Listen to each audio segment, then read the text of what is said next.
No and one looks. stuff. No one looks like But, Josh. like, Nobody looks like yeah, Josh walking through. No one's like ever seen when we get to the big city, people are. I really hope there's gonna be lots of like, what the fuck is that? that. Children run in the opposite direction.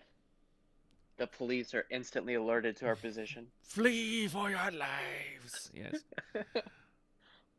Well, you guys haven't really made it to a legit civilization yet with a state of, government and all that, but I got a cool one. I've been building it. I'm excited. It's a cool place.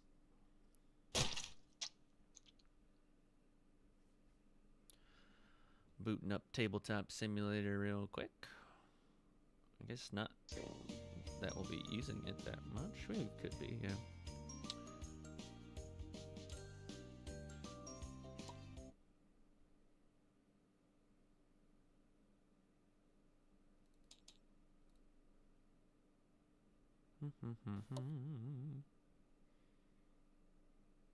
Oh, I forget. This one takes forever to load because I just, spammed it with gold.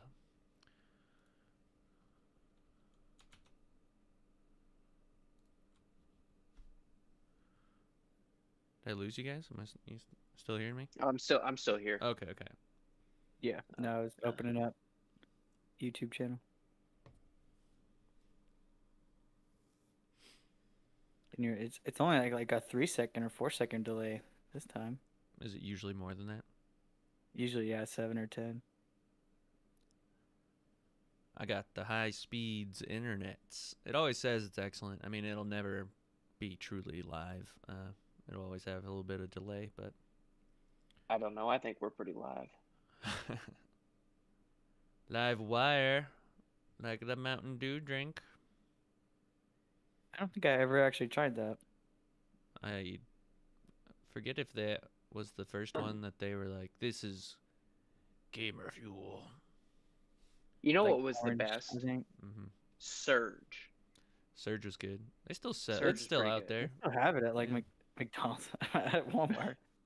I guess I don't really go down the soda aisle, so I wouldn't know if it's there or not. I think I've just seen it on end caps when they were trying to do like promotions or something.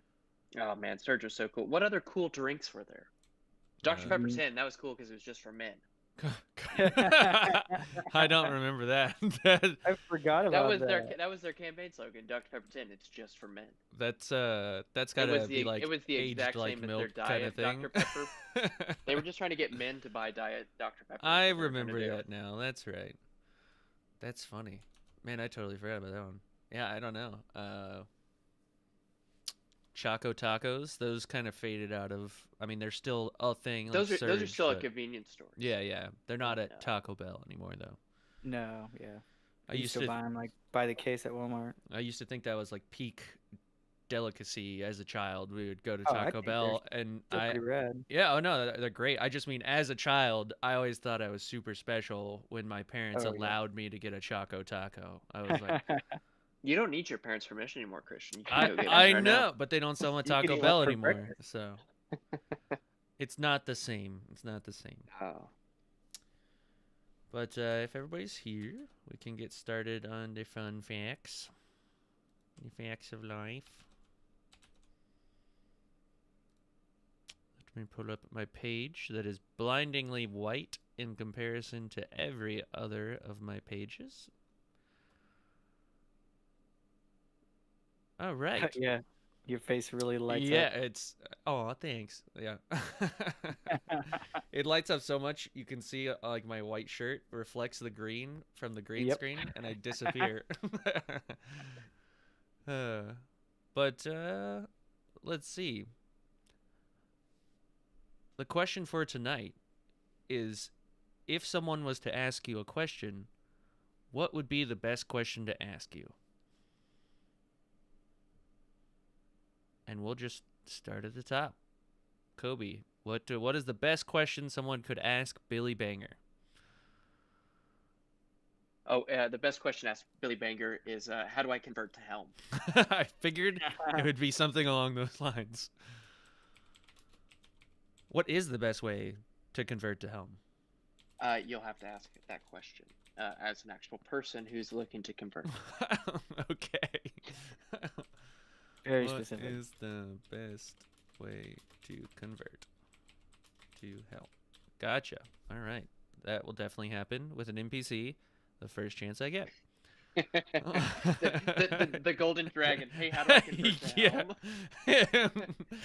I feel like you were listening in on some sort of extra planner experience, maybe through some sort of magical crystal ball of computation. I don't know. Jared, what about Tyrell? What is the best question someone could ask Tyrell? What is the best question someone asked Tyrell?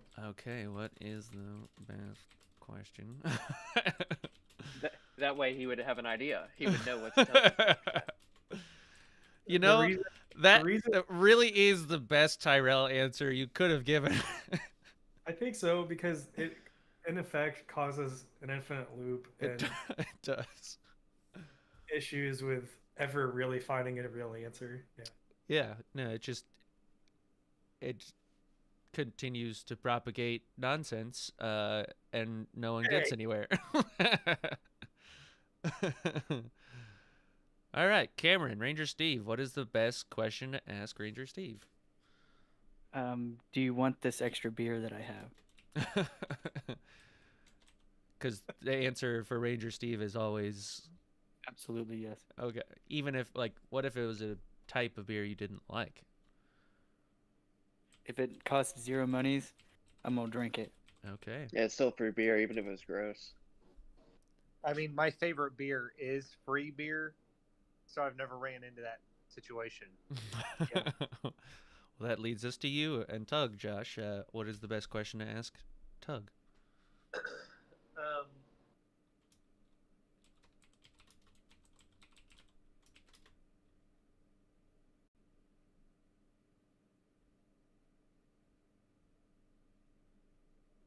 I didn't expect us to have such quick answers. I didn't either. No, I was rolling with it. I wasn't. If you guys are giving quick answers, I'm not gonna dwell on them for too long. I'm ready to just get into it tonight. So. Yeah, no, I mean, you guys shooting them off, and You had the most time. I know. I was sitting here thinking the whole time. Tyrell, lay into Tug here. What? Come on. Yeah, but his response wasn't exactly. No, his was perfect. Yeah, thank you. I guess it'd have to be who's Blib do pull up. Okay, and then you say I am right away. Why do you look like that? No, Josh's response would be, I don't know, who is that? Can someone please give me some history? Tell me. Who am I? Yeah. All right. And then that leads us to Tyrell. What is Tyrell's question for me? It is, what is the best question? No, I'm just kidding. Tyrell's been wondering, is there a public knowledge, a societal accepted amount of dimensions, and what are they in this? As far as general public knows and believes, there is no end to them. Okay. It's not as simple as one and the other. There's not just like two dimensions. Think of it like tectonic plates or like the Earth's crust, right? Like they're all jam-packed in there. Like some may be bigger, but they're all sort of crammed right next to each other. And depending on how powerful you are or what hole you happen to fall in, you may find yourself in one you've never been in before or hadn't even comprehended existing. So the answer is kind of unknowable. I zoned out that whole time. There's a lot of different dimensions to answer the question. Put it in layman's terms. We need 14,000 experience to get to level 6. That's ridiculous. That's another dimension away, yes. With each level, do we understand another dimension?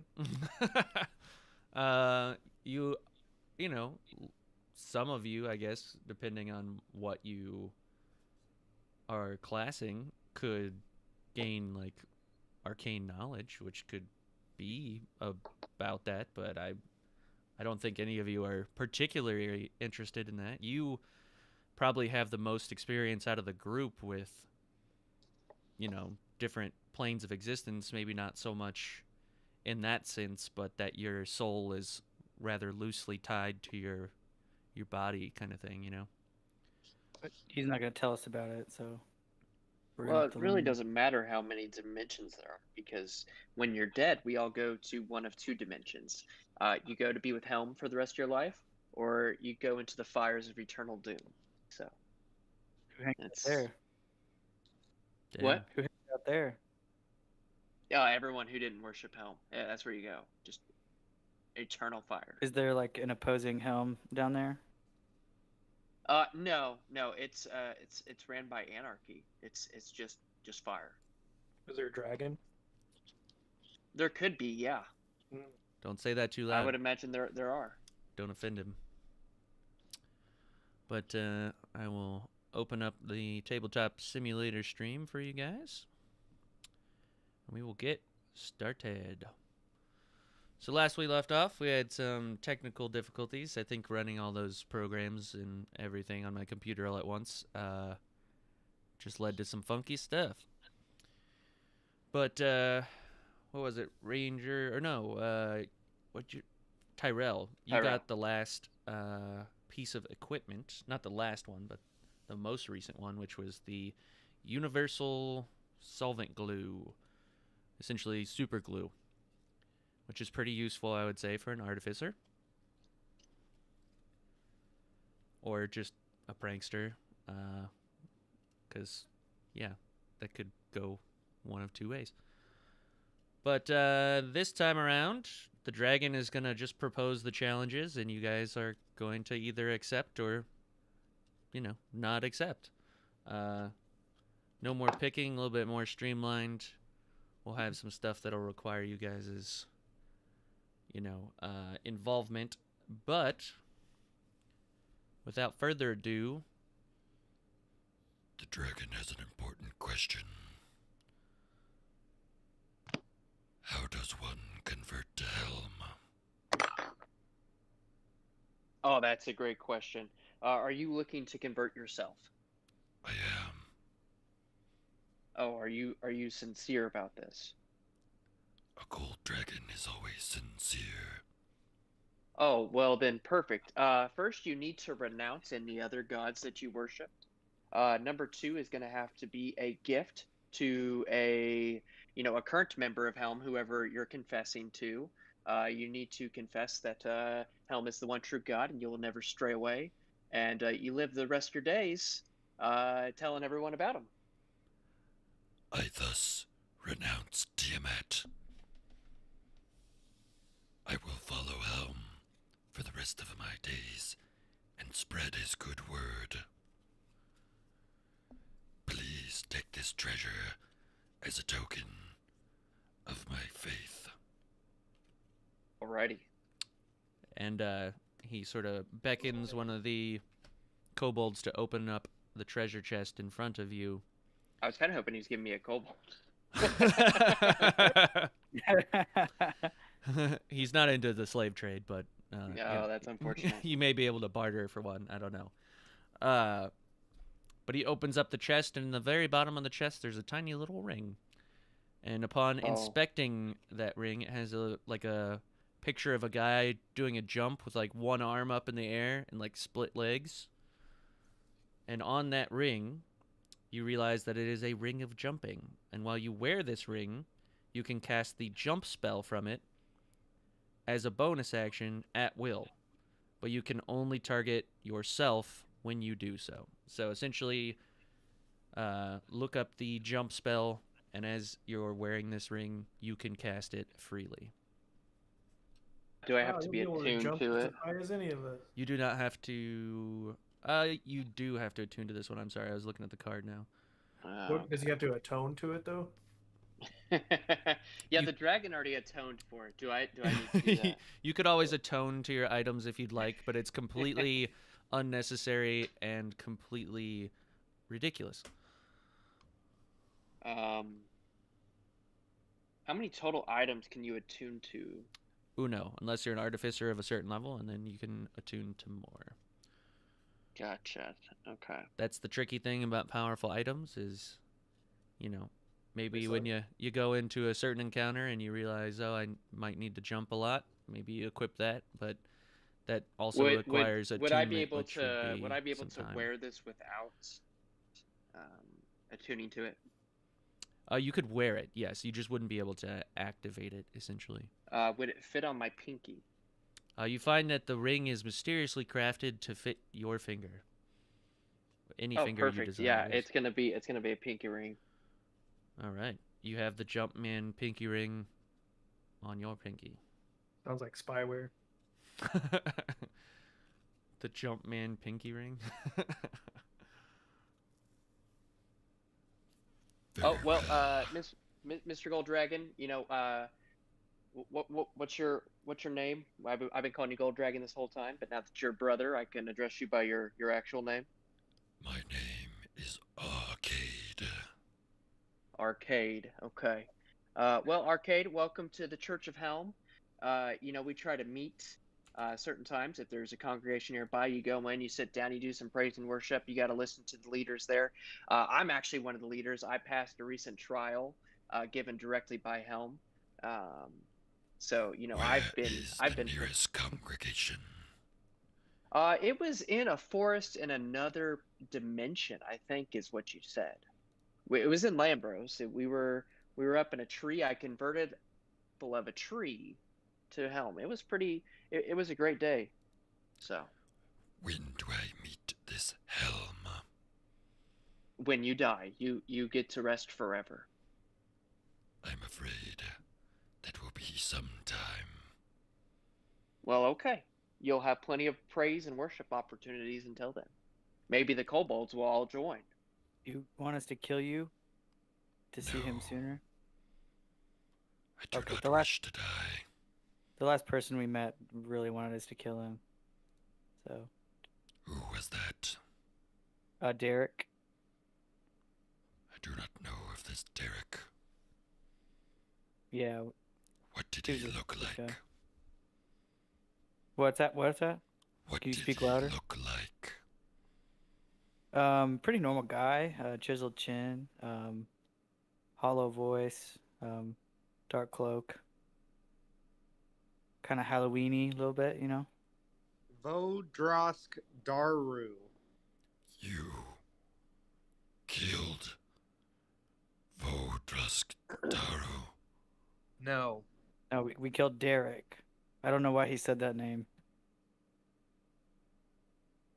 We didn't kill Derek. So, anyways, If you harmed my friend, you are no longer welcome here. So Pretty you sure we already talked about all this, didn't we? Like 3 Yeah. sessions ago. Yeah. So. I don't it think was you big- told him you killed him. You told him that Yeah, he we did. Did you That's really? the only reason we had to find his soul from the dragon. Yeah. I feel like I would have.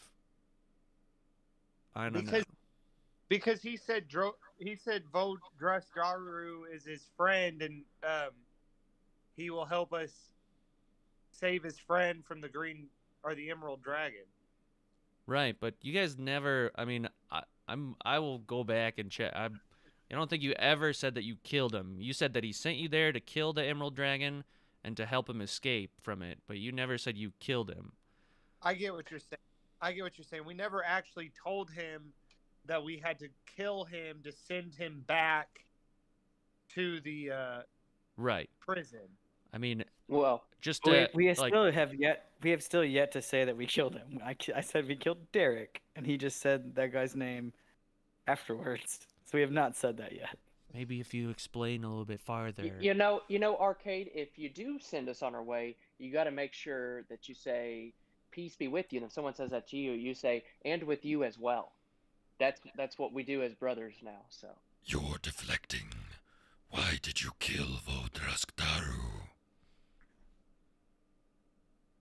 What other games do you have?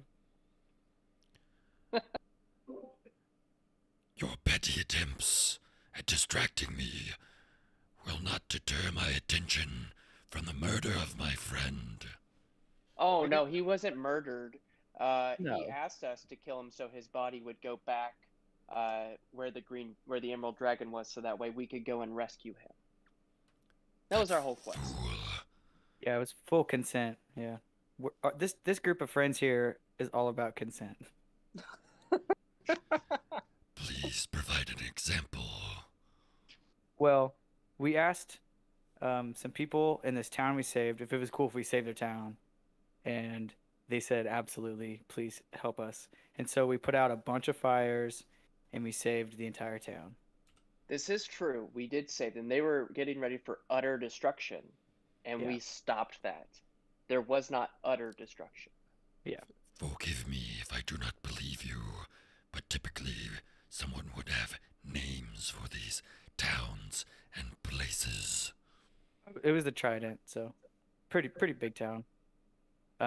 Luckily, the evil spread did not make it to Pants City. It was just to the other side, being taken over by this giant knight, and we beat him. The whole place would have been flattened. There would have been no town left. Luckily enough, we salvaged it, and we even got a new crew in there for construction. Yep. So. They're rebuilding it. Not sure how that works into consent, but very well. The next puzzle I have for you is a rather interesting artifact. An artificer by the name William Archway created a box of the artificer's mind. This box is full of theoretical computations. The Are there like problem, multiple minds in it? just one as far as I know, and I believe it to be the artificer himself, William Archways. He calls this magical box Doors 95.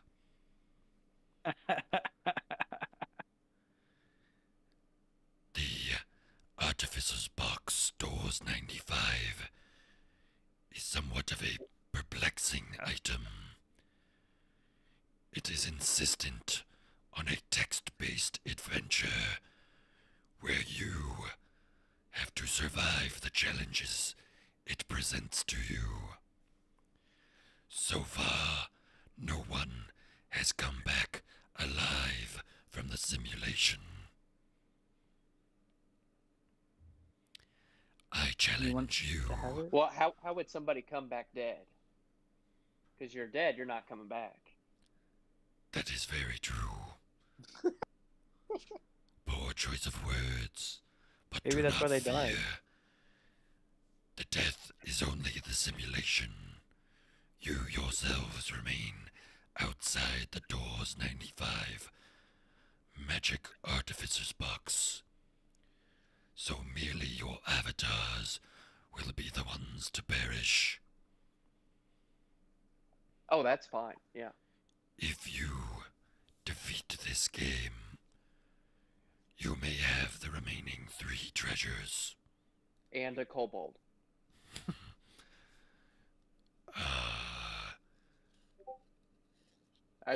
And I put my hand up like a Jedi and a kobold.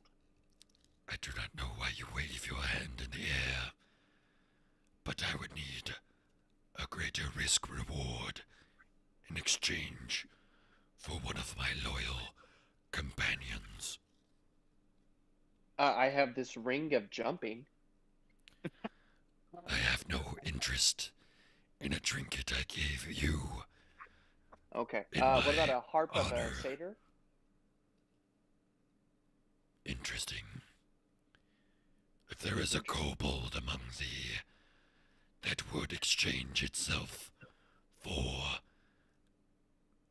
my chance to win this harp, We're looking for one with the name that starts with the letter J.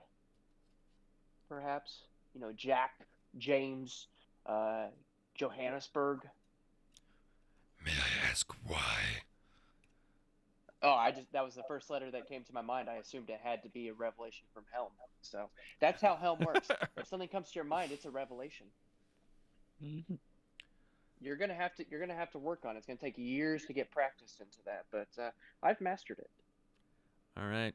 So there is one kobold that comes down and sort of stands in the middle and says, barks out in some sort of draconic language to the golden dragon. You could tell that he is offering himself. And the golden dragon sort of nods, and the kobold bows, and the gold dragon turns back to you, and he says, This one's name is Joni. Joni. Okay. Yeah, we'll play your game. Who's all on board, guys? I'm in. all right. So he sort of presents to you a pedestal with a box on it. And I'm going to switch the screens real quick to the new one. So I'm going to stop streaming this one. I'm going to start streaming. Is everyone joining, or is it just Billy walking into Everyone's joining, so. Oh, this is exciting. What the? And then let me go to OBS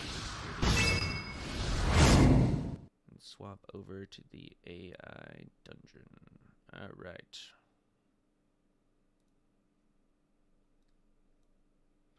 So, as you approach the box on the pedestal, you see the sort of black glass looking screen on the front of the box that says Doors 95 sort of illuminates with some text at the bottom.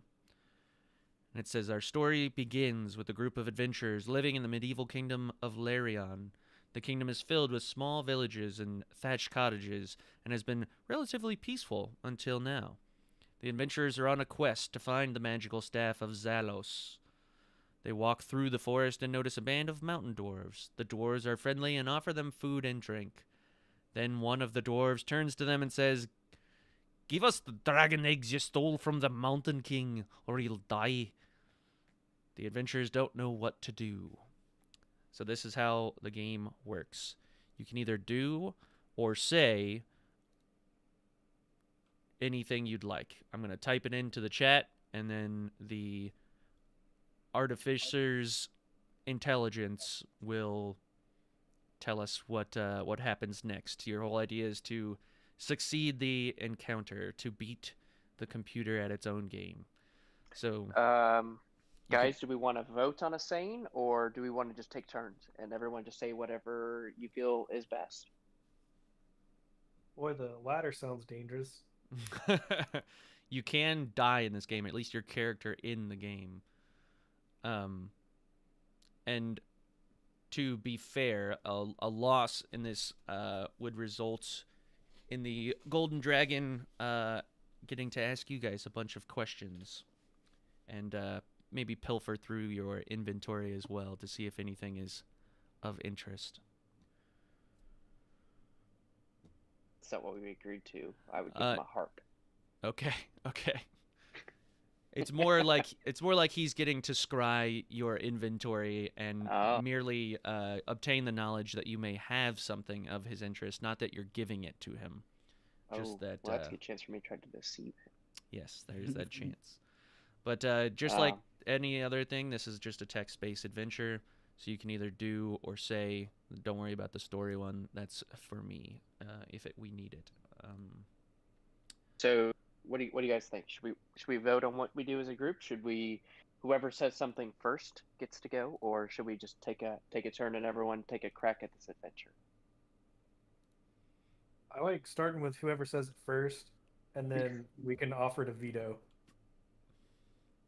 So think of it just like you're huddled around a computer, and yeah, you're waiting to type in the command. I'll type in whatever command it is that you guys decide on. And the AI will generate the response once we submit it. So Would Okay. you like to do My or say something? So the dwarves have just said that, give us the dragon egg you stole from the Mountain King or you will die. Yeah, I'm Well, thinking. we didn't Here's your steal one. dragon eggs. So you say, Well, here we are hand- your hand 'em Oh, you We hand them over. So you do hand over the egg. That's my first thought. What do you guys think?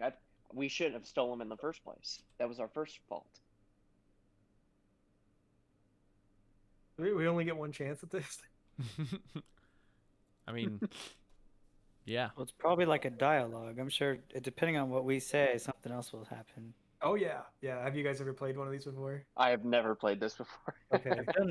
I've done like the books before, but those only have so many. Yeah. avenues. There's legit like AI behind these. So it has a chance to get really funny. Oh yeah. Oh, I think Hey, I should we- let should me, we- let me should we- make should sure we- I should- have the. should we shake it up a little bit? Basically, if we do hand over the egg, we're admitting guilt that we stole them. Oh, okay. So we don't want to do that. I mean, it I- might work. I It might would- be the end. We might just win. I don't know. No, I wouldn't want to admit that I'm guilty. That's good. I veto. Yeah, I wouldn't want to So admit no? I'm guilty. Thanks. Hand them Um, chicken eggs. What? Should we egg them? They could be dangerous, but if I we can convince them that they're not dangerous and we're stronger, I think that might actually work. Something dumb like that. Do you think make ourselves much larger, like a predator? Yeah, we could try that. So what do you wanna transform into something? Is what you're saying? Or should we blame them for stealing the eggs? Or like, we've never even seen a mountain before, and then he's gonna be like, "You're standing on the mountain." Yeah. I say we blame them for stealing the eggs. Okay. So But what do you guys think? Yeah, I mean, we just got to start somewhere. I think the best thing to do is not admit guilt of it and Oh, either yeah. deny or try to put blame elsewhere. you want to Let's say blame these dwarves. you stole the eggs. All right. One egg. It's one egg. You stole the egg. Yeah, let's still make multiple eggs. It would go to prove that you're probably less guilty if you said eggs instead of egg, but so you guys want to say you stole the egg. Or just what plague? I think that'd be fine. You I'm good either way. guys good with this answer? Submit it. Yep.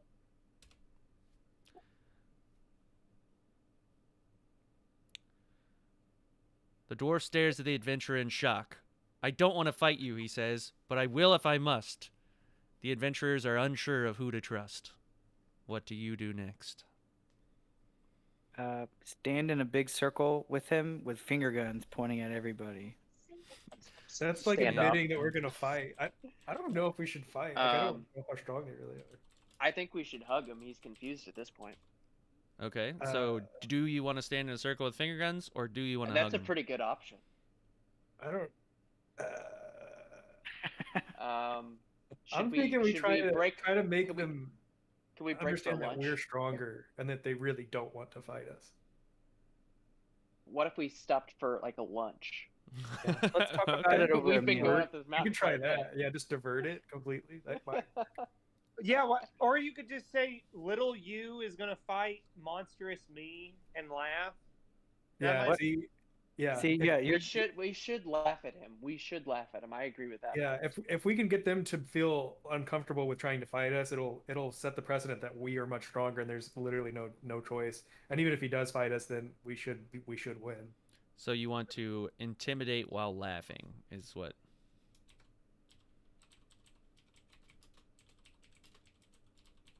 Right? Is that That sounds fair, pretty or is good. there a better way to word that you want? Bad cop. Is that an action that we could do? You could, if you want me to type in bad cop, bad cop. It's gonna understand that exactly. You don't know. I've toyed with this for quite a bit. It's actually it's interesting the more wacky you get with it sometimes. Oh, absolutely, yeah. So is that what you want to do? Intimidate while laughing? Either that or a trust fall with the dwarf. Because we don't know who to trust, we should do trust falls. That's an interesting thought. Yeah. Just ask him how about a trust fall.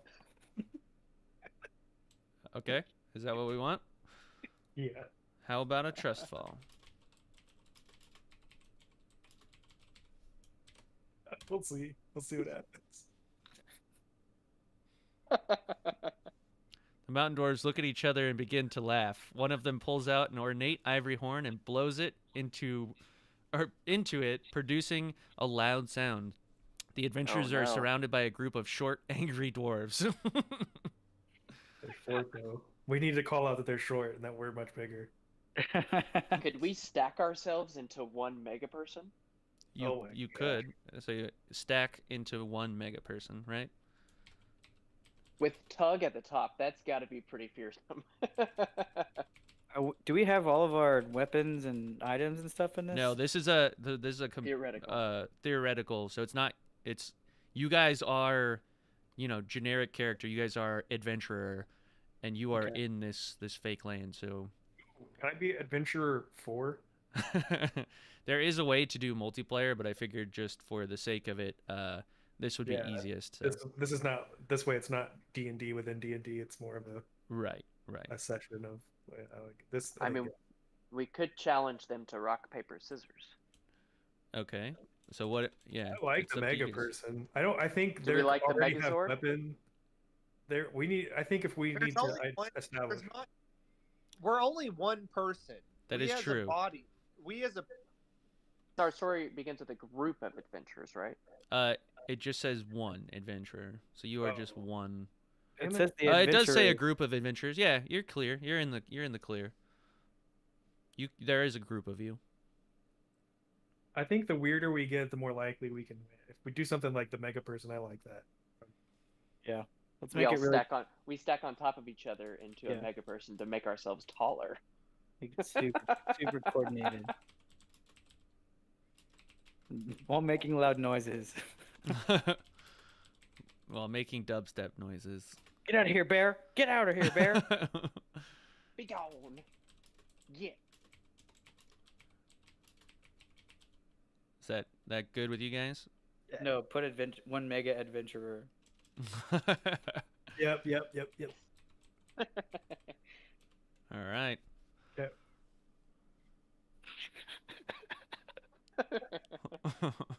We're gonna break this. The dwarves look in awe at the giant adventurer, and they run away screaming.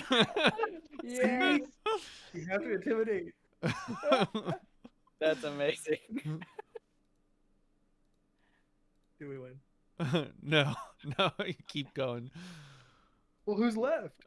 It's best. It's best 2 out of 3. You have to. So look, you have to. Let's see. We have to find the magical staff of Zalos. Yes. Okay. Yes. Can we check our pockets for the staff of Zalos? Check pockets for staff. Oh my god. Did we steal this too?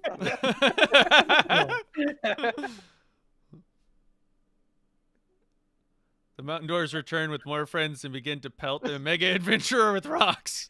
The mega adventurer falls over and cracks open. Bits of him are left all over the countryside. The adventurers are no more. What is With it on like extra hard mode? What? No, it's you. You didn't kill the dwarves. You just scared them off, and I don't know. They came back and bits of us are left all over the country. The mega adventurer falls over and cracks open. That was the best part. I like how we're actually one thing now. So We're dead. we'll say you get 3 lives, so you can retry that last one. Or we'll undo, and then Wait, so the next time Huh? you hit it, they were like they just didn't return. so it's AI, so it like I think the information that you provided, obviously with the check your pockets, it also takes that into account moving forward. So. Oh, that's so funny. But we'll jump back before. So now you're back to they ran away screaming. So that was one of your lives. You've got 2 more lives before the game ends. So you're trying to find the Staff of Zalos. You know that the last time you checked your pockets, that didn't work. So maybe, Maybe, like, can we move away, hide from the dwarfs or something? Yeah. So Climb trees. where do you want to run? Where do you want to hide? We probably need to, like, split and not be a mega person anymore. You don't think you're faster as a mega adventurer? We can travel twice the speed. No, I think we could hide or continue towards Through the forest. That's where we're trying to go, right? We're trying to go. Yeah, continue through the forest. Just like that? I'm okay. Yeah. You can add little flavor texts and things like to get away from the dwarves or whatever. Yeah, that's what I'd do. It's just counterintuitive because they ran away. It's so dumb. But yeah. We should probably put in there to get away because otherwise they're just going to find us again.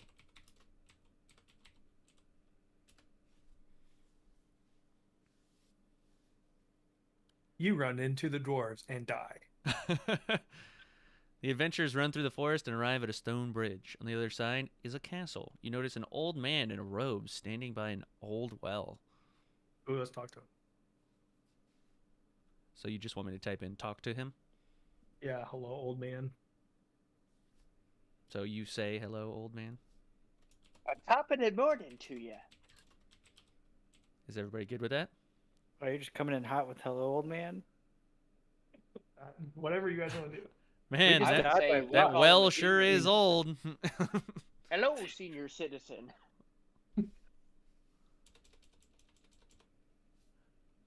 I need some. Say hello, Dad. Hello, Hello, Dad. old friend. Yeah. Maybe. Or call That's him Mom. fantastic. Yeah, Yeah. call him Dad. I like Dad. Hello, Dad. Or Mom. But it's a man. Exactly. I Who are- mean, Who are make we? them confused is good. So hello, Mom. No, I don't know. I'm down with it. Hello, No, Mom. I would think hello, Dad, because it just says he's a guy. I think that's gonna confuse him. And it might even make him our dad. Yeah, put a couple like hello ... dad. You are my father. So just hello, Dad, right now? Yeah. I like that. Adventurer says hello, Dad. The man stares at the adventurers. I've been waiting for you, he says. Is dinner ready? Ask us-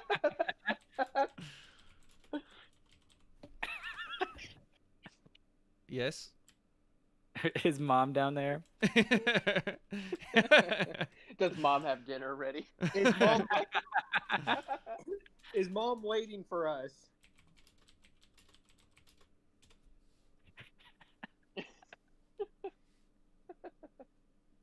Yes, no. Say, What do you guys think? I like it. Josh, what do you think? Oh, he's already. Dude. He thinks. Sure. I'm not your father, says the man, but you must dine with me. you agree to dine with the man, and he leads you into the castle. Should we bow in respect? It's weird Like- that it took him that long to say that he's not our dad. Yeah. Maybe. I think it was giving us a chance to still convince him, but it didn't work. But the dinner part invited us to dine with him, which is hilarious. Yeah, that's great. I think it decided this was a better. He said you must dine with him. Oh, okay. We should pull out a nice bottle of wine, right? Throw him in the well. As a gift. Kill man, take over castle. No. Yes. Guard Just- the You should gun. just you should just type in world domination. Kill I man. think Have you Turn tried back the into same the accent mega for adventurer. Hillman take over castle. Come on. I do like Come that on. you guys are still mega adventurer. I We think didn't pulling split out up? a nice, I think pulling out a nice bottle of wine for this dinner would be fantastic. Come on. Just give us a free life.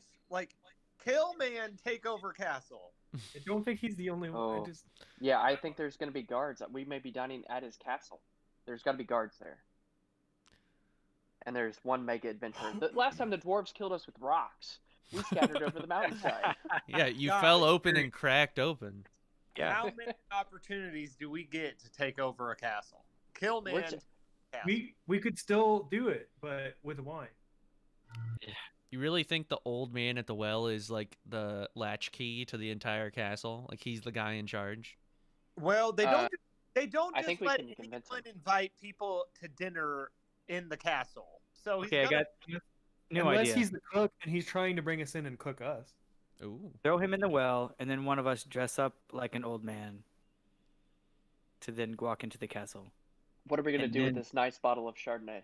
and then take over the castle. It's up to you guys. You guys just pour tell out me the what to wine. type. Pull out a bottle of wine and I offer. mean, I'm okay with throw him in the well. I'm not okay with going into the castle and trying to take over the castle just yet. just yet. Yeah. So what do you want to do? Kill Offer him. the bottle of wine. castle. Hit him over the head with the bottle of wine and throw him in the. We're gonna throw him in the die. well. Just give him, yeah, just pull the wine out. Is everybody good with that? Are we offering it to him though, or just pulling it out? Yeah. I was thinking we were dinner guests, and that's what you should do So as you you- get dinner guests. So you is bring just a bottle of wine. offer a nice bottle of wine? Sure. If that's the way we're gonna do it. give it up. Put We'll kill him in a swine. minute. We'll kill him Put in a minute. swine instead of wine and see if it weirdly corrects it. Just kidding, don't do that. It changes the. I'm sure the AI would know that that's not a bottle of pig. What do you want to? I mean, do you want to do bottle of swine or you want to do wine? Just do wine. Wine. You guys are boring.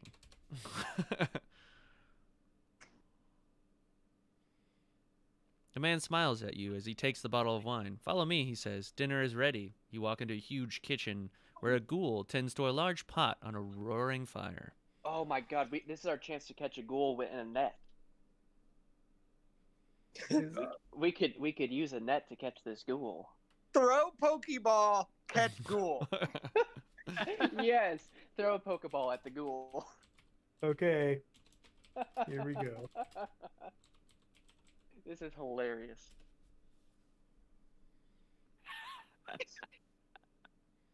No, you fool! Screams the man in the robe. You've released the ghoul! The ghoul jumps on the man and eats him. Let's get out of here. All right, let's leave. With the ghoul? Is he on our side now? Kill ghoul.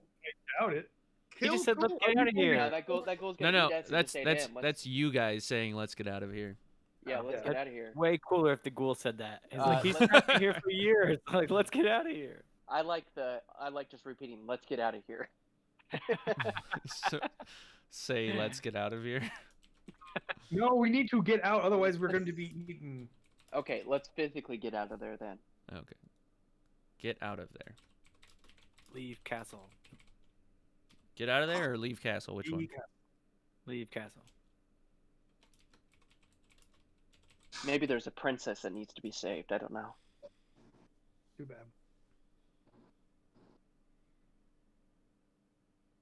You turn and run from the castle. Outside, you see the mountain dwarves from earlier are fighting the ghoul and screaming for help. Ghoul, ghoul, they yell. Run the other way. Run back into the castle. Find. What are we looking for again? We're finding that sword. Find the staff of. Run towards the staff. Towards the staff. Towards. Thwards. Thwards the The staff of whatever it was. the staff of whatever it was. Yeah, not the Wendy's staff. The windy staff. The staff of Zales. Here, Like the I'll diamond. scroll up. It's Zalos. Zalos. And it's magic. Sure.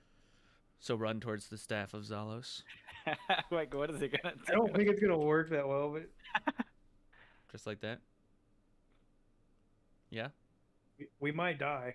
Run away from the ghoul towards the staff of Zalos.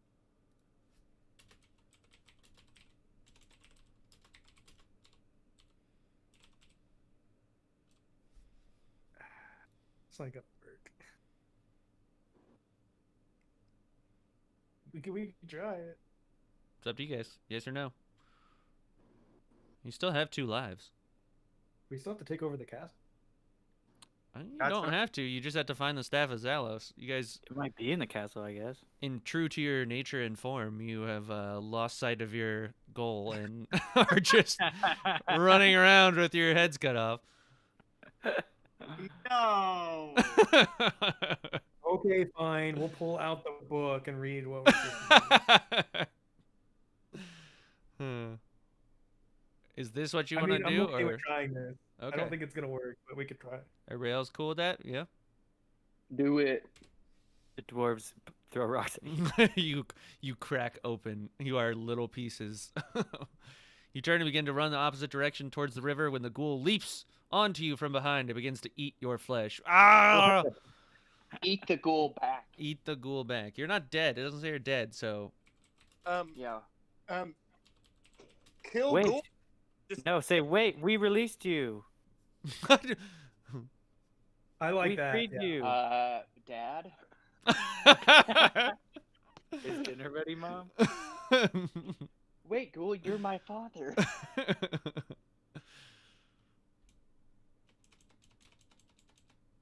What you want to do? It's eating you alive. Either one Should- of the we gotta should do we a, te- we gotta Should do we a, tell him that we're a vampire? That could get us out of here.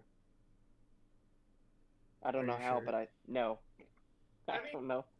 But you could say, but we released you. Yeah, something to talk it I- out of it. I think is worth it. That's pretty good. Yeah, we release you from this world. That's a good one. Tell 'em to stop. Like, hey, ghoul, stop. We released you, and we have to tell it to stop eating.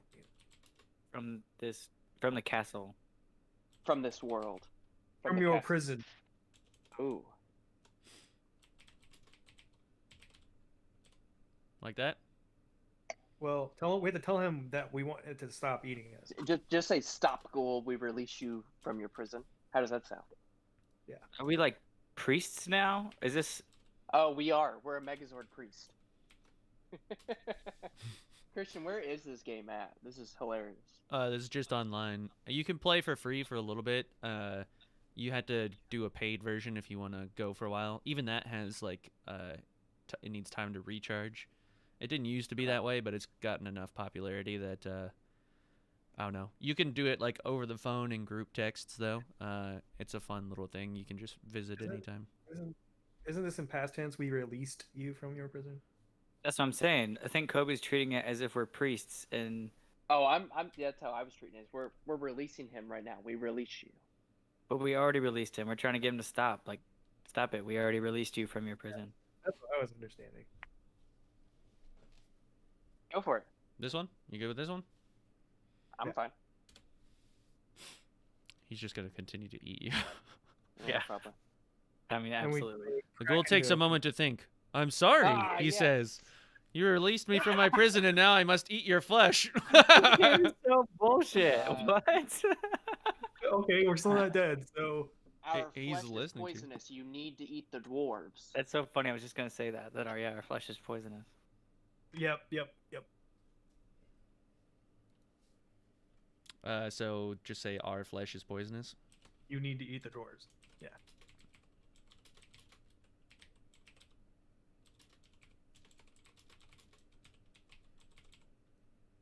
Just like that. Yeah.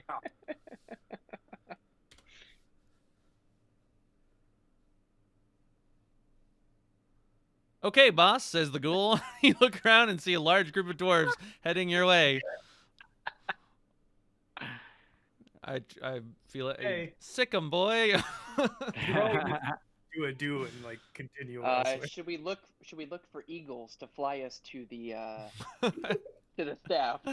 Look for eagles to fly you to the staff of Zalos? Yes, that's what I'm thinking. That's what comes to mind. I don't know what you guys are thinking. That's very specific and never going to happen. So You haven't tried I it mean, yet. Eagles could definitely happen, but I think the point of the game is to like try to find the staff and not like just say take me to it, unless you find somebody who can. Maybe an eagle can. Maybe an eagle comes down and says, "Hello, would you like to go to the staff of Zealous?"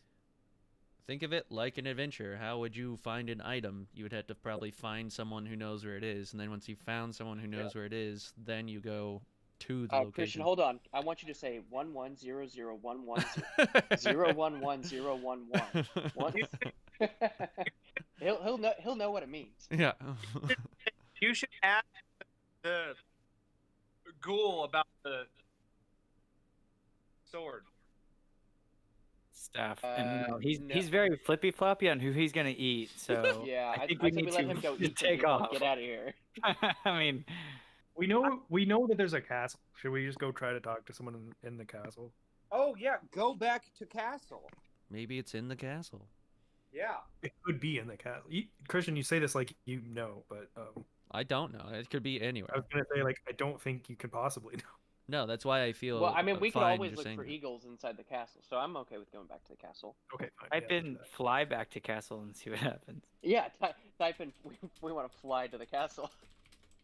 You guys find an airport. All right. Fly back to the castle. Yes.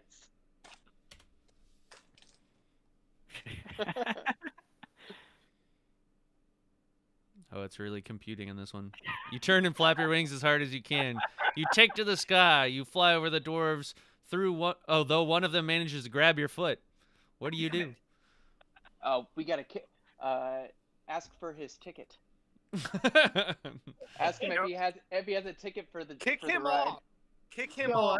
Chris, Kick him off. What do you guys want to do? Kick him off. I like to ask him if he has a ticket. dude, if we It is up to you guys. It is up to No, because it's Okay, gonna turn around and be like, he does have a ticket. Now he has your other foot. unless he has that is perfect. That is perfect. yeah. He has a ticket. You kick the dwarf in the face and he falls down holding his broken nose. You fly back to the castle.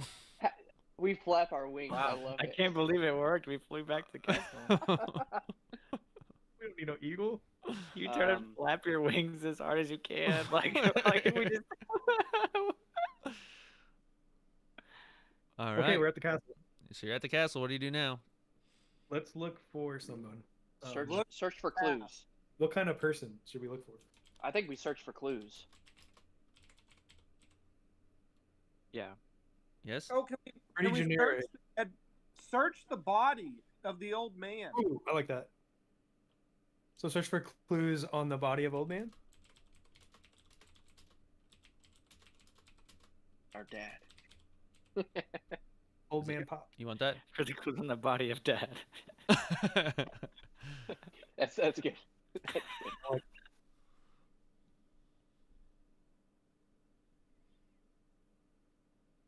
You search the body of the old man but find nothing. Then you notice something moving under his robes. It's a snake!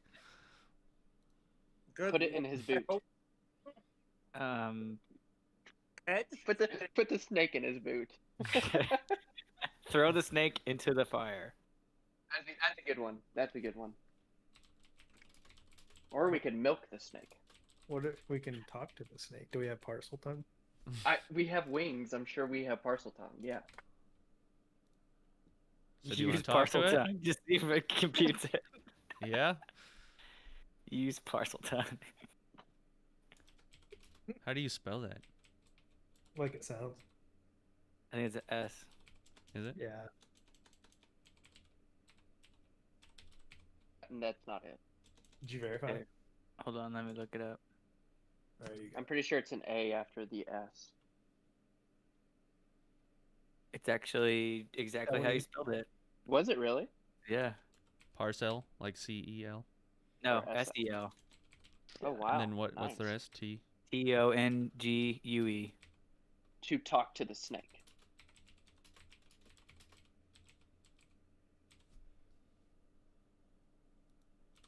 right. It bites you. Hello, snake, you say. The snake crawls out of the robes and looks at you. I am Azor, he says, in a friendly manner. Oh, great. Glad we didn't throw him in the fire. He's And friendly. Azor, can we scroll up to the top? Is Azor the king? Seriously, that like it understood parcel tongue. How yeah. is that? Well, the AI did transfer or Okay, translate let's for us. just tell him or ask him, where is the staff of Zalos? Oh.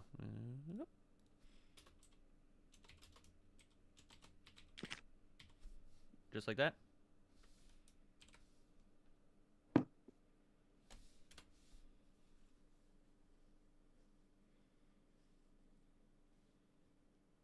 The snake looks confused. I don't know what you're talking about, he hisses, but my master is dead. Murdered!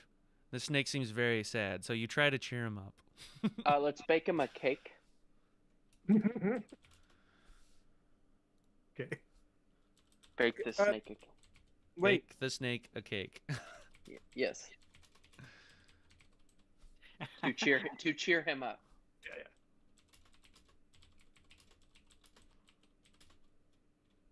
Yeah? Yeah, can we put in there, sorry for your dead master? You can say it afterwards, but I can only do Okay. one thing at a time. I mean, I like that. What do you guys think is a good way to cheer up the snake? He seems, frustrated. Terrible, but it might work. I mean, we grew wings. And we just spoke parcel tongue. You think And we you grew grew into a wings? Megazord. You had wings all along. You never. I mean, we didn't always have knew that, yeah. Yeah. So bake this just like this. I think that's perfect. We Then- are a world-renowned chef. and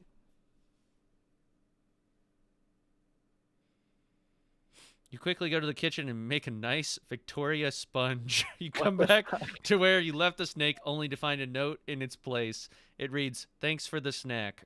And We won. you did it. You wow. What?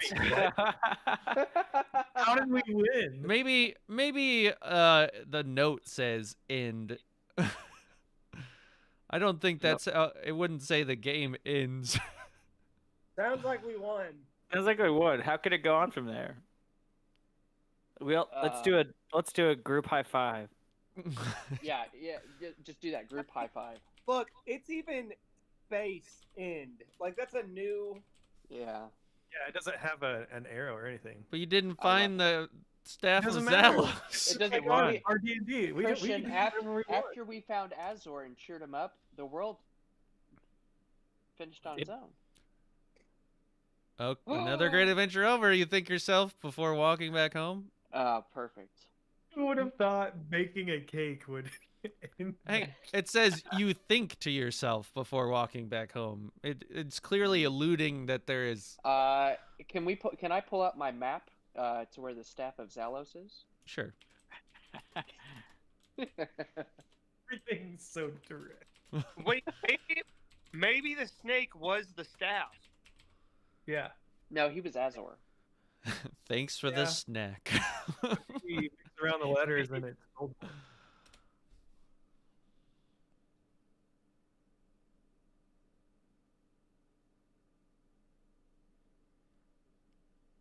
Yeah, see, like this. I Okay. mean, what? I guess you guys beat it. Wow, I've never. All Well, right. Christian, it was a hell of a cake. It was a Victorian sponge. It was Victorian Victorian sponge. sponge cake. All right, you beat it. That's amazing. That's too funny. All right. Well, You're- I mean, I it hope was like a carrot cake. No, we outdid ourselves in that kitchen. the Victorian sponge, you really, I really hope did Arcade is just dumbfounded. it. Like he has an outside view of what happened. How do you Please roleplay it as that he was watching the whole time. He just that's bullshit.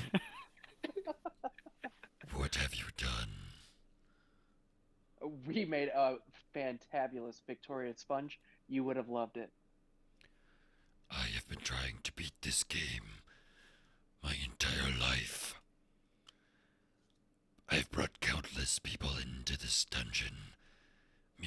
trap them and have them play the game. Yet no one has ever baked a Victorian sponge cake for the snake before.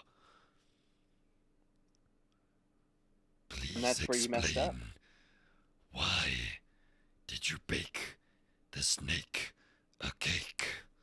It He was rhymes. feeling really sad. You know, his guy got murdered. We were just trying to make him feel better. But you It- murdered him.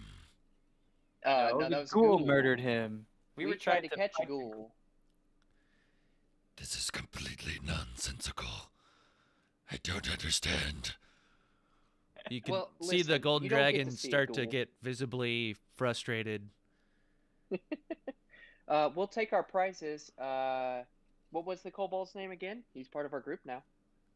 Jody Joni. or Joni. Joni. Think of it Joni, like Tony, welcome but to with the a J.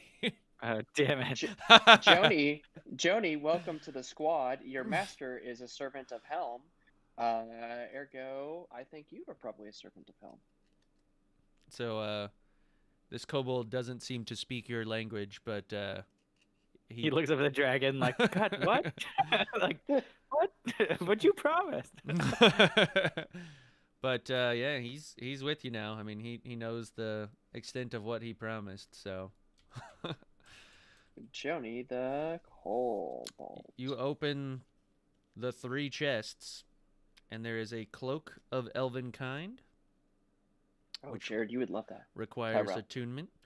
While you wear this cloak with its hood up, wisdom perception checks made to see you have disadvantage, and you have advantage on dexterity stealth checks made to hide, as the cloak's color shifts to camouflage you. Pulling the hood up or down requires an action. Ranger Steve, that would be pretty dope for you. I have that spell and it can actually cover all of us. Yeah, but you would have that just does it all the time for you without the spell. So the next one you get is Dimensional Shackles. You can use an action to place these shackles on an incapacitated creature. The shackles adjust to fit the creature of small to large size, in addition to serving as a mundane manacles.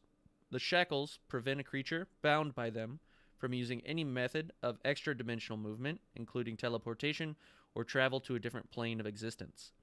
They don't prevent the creature from passing through an interdimensional portal. You and any creature you designate when you use the shackles can use an action to remove them once every 30 days. The bound creature can make a DC 30 strength athletics check. On a success, the creature breaks free and destroys the shackles. I'll send you 30, photos of wow. all these too. Yeah, not KP. very likely. Okay, so the last one, you open the chest, and it is a Sword of Answering. Is a legendary item. It requires attunement by a creature with the same alignment as the sword. This sword's name is Backtalker. It is chaotic evil. The gem no. inside of it is jet black. Is anyone in our group chaotic evil as their alignment? No. I think this adventure would have gone a lot different if we had someone who was chaotic evil. Oh, okay. Well, that's a relief. Whew. Yeah. You may not believe yourselves to be chaotic evil, but you are all pretty much chaotic evil. Wait, so you're saying we can use it? Offended because I am not chaotic evil. You're lawful evil. There you go. Thank you. So the sword, you gain a +3 bonus to attack and damage rolls made with this sword.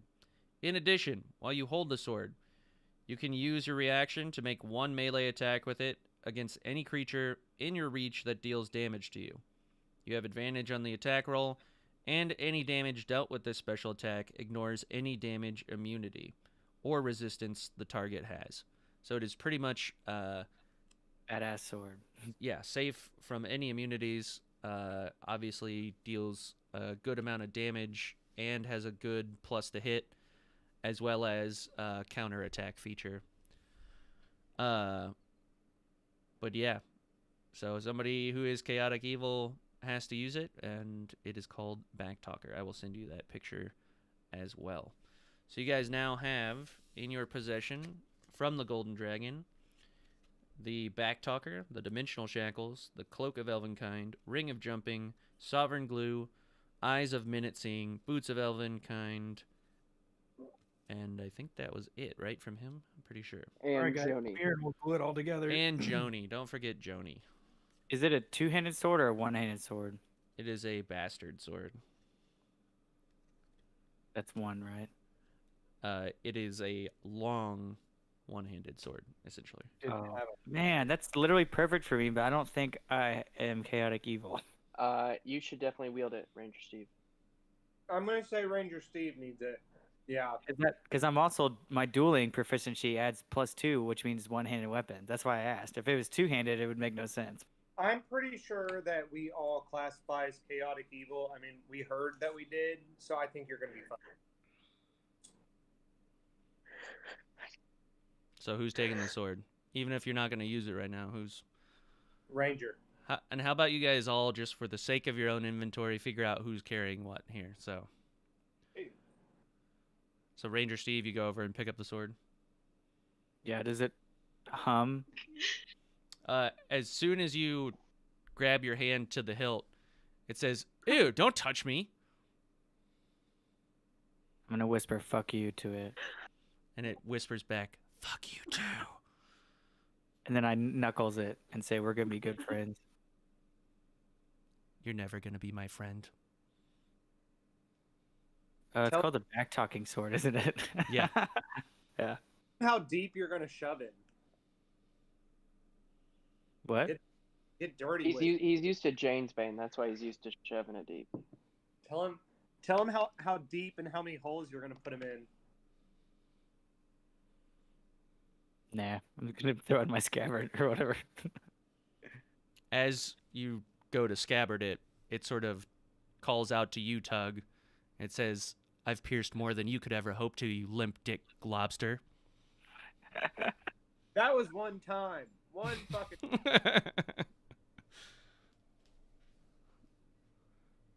All right, so who's got the other items? Again, we've got the Dimensional Shackles. Yeah, I'll go take those. Okay. The Cloak of the Elvenkind. Is that a Tyrell thing, or...? I mean, He's got really bad dexterity, right? So, like, he needs all the help he can get with stealth, right? it sure sounds like a Tyrell thing. Yeah, I think. But do you have a bunch of other crap you have to attune to? Don't you and Tug have a bunch of attunement items? No. Okay, never mind. Isn't maybe it's just Tug? All right, so Tyrell, you're getting the Cloak of the Elvenkind. Billy already has the Ring of Jumping. Tyrell has the Sovereign Glue. Billy has the Eyes of Minute Seeing. And who took the Boots of Elvenkind? I have them. Okay. All right. You guys have collected all of the treasure, including Joni. So the Golden Dragon, while you were all going over your spoils, has pulled out this giant hookah and is just taking rips off this thing in frustration. Can I have a hit, bud? If you so wish, but it would singe the inside of your lungs. I'm good. Can I have a couple pieces of gold? You have received your treasure. If you wish to barter for gold, another challenge must be proposed. Nah. Are you going to answer any more of our questions?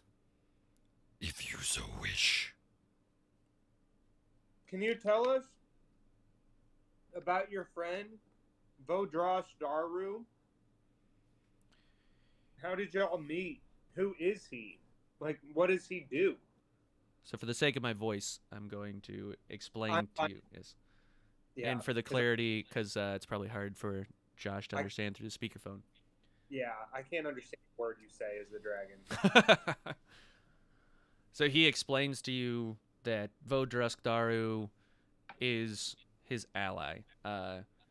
He says that while he doesn't always agree with what it is that he does, he's into some magical mumbo jumbo. For better or for worse, they have been companions in, guarding these dwarven vaults, and that they've all been sort of protecting each other, essentially. He watches out for the Vodras Daru, and Vodras Daru kind of watches out for him. Well, then I want to ask, if he's supposed to be watching out for Vodras Daru, how did he become a servant to the Emerald Dragon? And I don't mean that like offensively. I'm trying to figure out the history of what's happened here. So he says that he keeps the phylactery of Vodras Daru, essentially the respawn point, in his possession. So if anyone ever were to kill Vodras Daru, he would know, and Vodras Daru would not be destroyed. He would merely regenerate at the phylactery. But okay, well then I want to explain to the dragon that we already killed him so that he could respawn at his phylactery. Ain't that right? Am I misremembering this? Guys? Yeah, fuck it. So I explained it to him that we already did that because that's what he asked us to do, but yet the Emerald Dragon has some kind of control on him, apparently, because he never said anything about the Golden Dragon. He explains that Vodras Daru wouldn't have said anything about the Golden Dragon because that would expose him, essentially. If Vodras Daru never said anything about the Golden Dragon, then you would never even have a thought in your mind that there was one. So by just refusing to bring it up, he's saying that that was him protecting him from being exposed. So why has your friend not responded back to you? Like, is he trapped? Has the Emerald Dragon figured out the code? I mean, I don't know the right words here. You're asking like, We killed him because that's exactly what he told us to do, but he didn't respond back to the Golden Dragon. So you hear the dragon sort of take another hit of the hookah, and you can see he's got kind of a grin on his face, and he kind of chuckles. And he says it's all rather confusing to him as well. He says what you need to do, though, is you need to go back. You need to go and kill Sib the Soothsayer, because she's evil. The people of Deepwood, like the tree there, is evil, and they need to be set free from it. Like it's pronounced Deetwood. Yes, Deetwood. I believe it's Deepwood. No, they changed their name partway through. No, I'm pretty sure they didn't. He says that the elves are all giving him grief. The elves hate dragons, even though he, has never done anything to them, that they abuse him and attack him, and at every chance. But is it good grief like Charlie Brown? It's not that kind of grief, no. Okay. So you want us to kill everybody? So he responds with just certain people. The things that have been cursing the forest, that have been bringing this evil blight upon the forest. He says that there's a forest spirit out there as well, an evil spirit in the shape of a golden unicorn. It camouflages itself as this beautiful creature, but in reality it is the source behind this weird extra dimensional sort of existence that Lambros is living in. That and the combination of the elves, the blood sort of pond, the blood of Corellin. These two things in conjunction are what are causing all these extra dimensional shifts and why you've been trapped in this forest for this long. So we need to kill Sib the Soothsayer. You need to kill We need Sib to the kill- Soothsayer because she's a bog hag. Okay. We need to kill a golden unicorn, Yep. and we need to cleanse that pond of blood. Is that Mm-hmm. what you're saying as well? Mm-hmm. And Deetwood.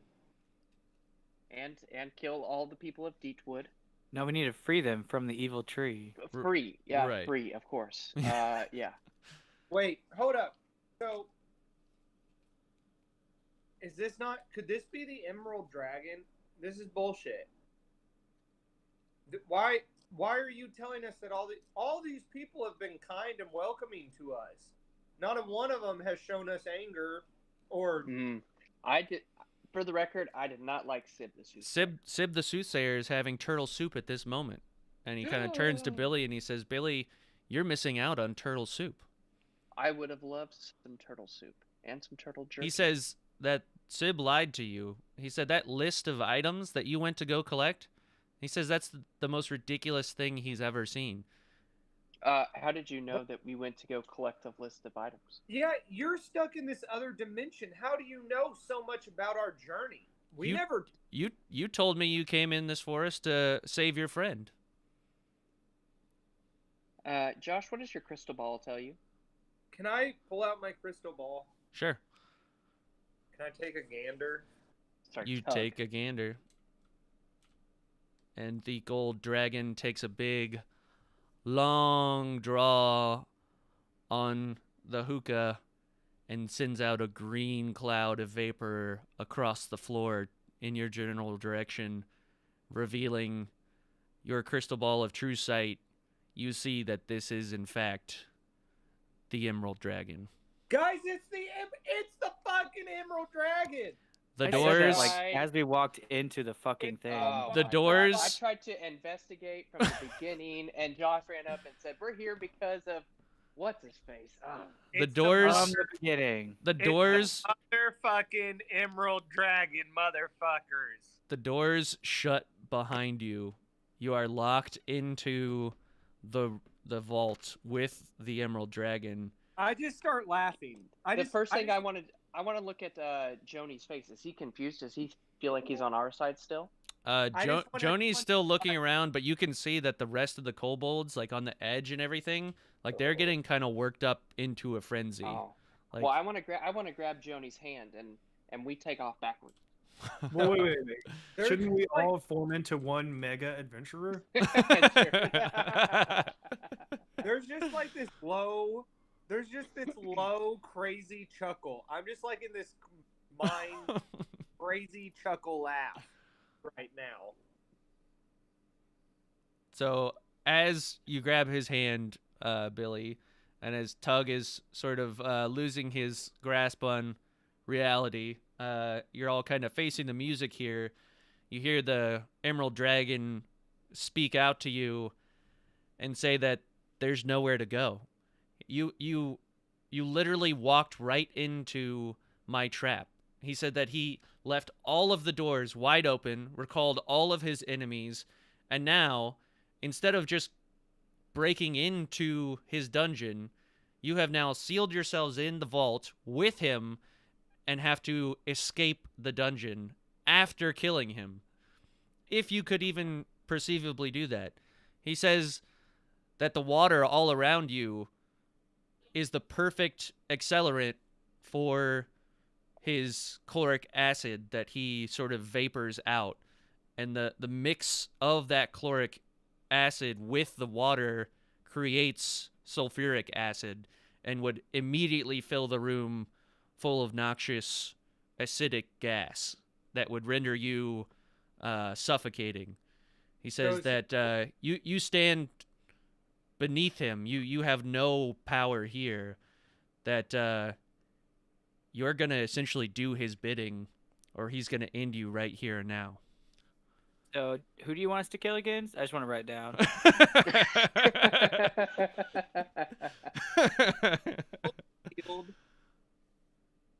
So he again reiterates, and he says, while some of these may be my natural enemies and may not necessarily be evil, you also don't owe them anything, and that he is telling the truth when it comes to Sib the Soothsayer. She is a hag, or a bog hag. She is not who she appeared to be. She is most definitely using your friend for something nefarious, and the list of items that you came into the forest to retrieve, while they are very useful items and expensive and extremely hard to come by, they are not necessarily something that you would use to make a potion to cure chaos phage. All you would need to cure the chaos phage is the drink of the treants.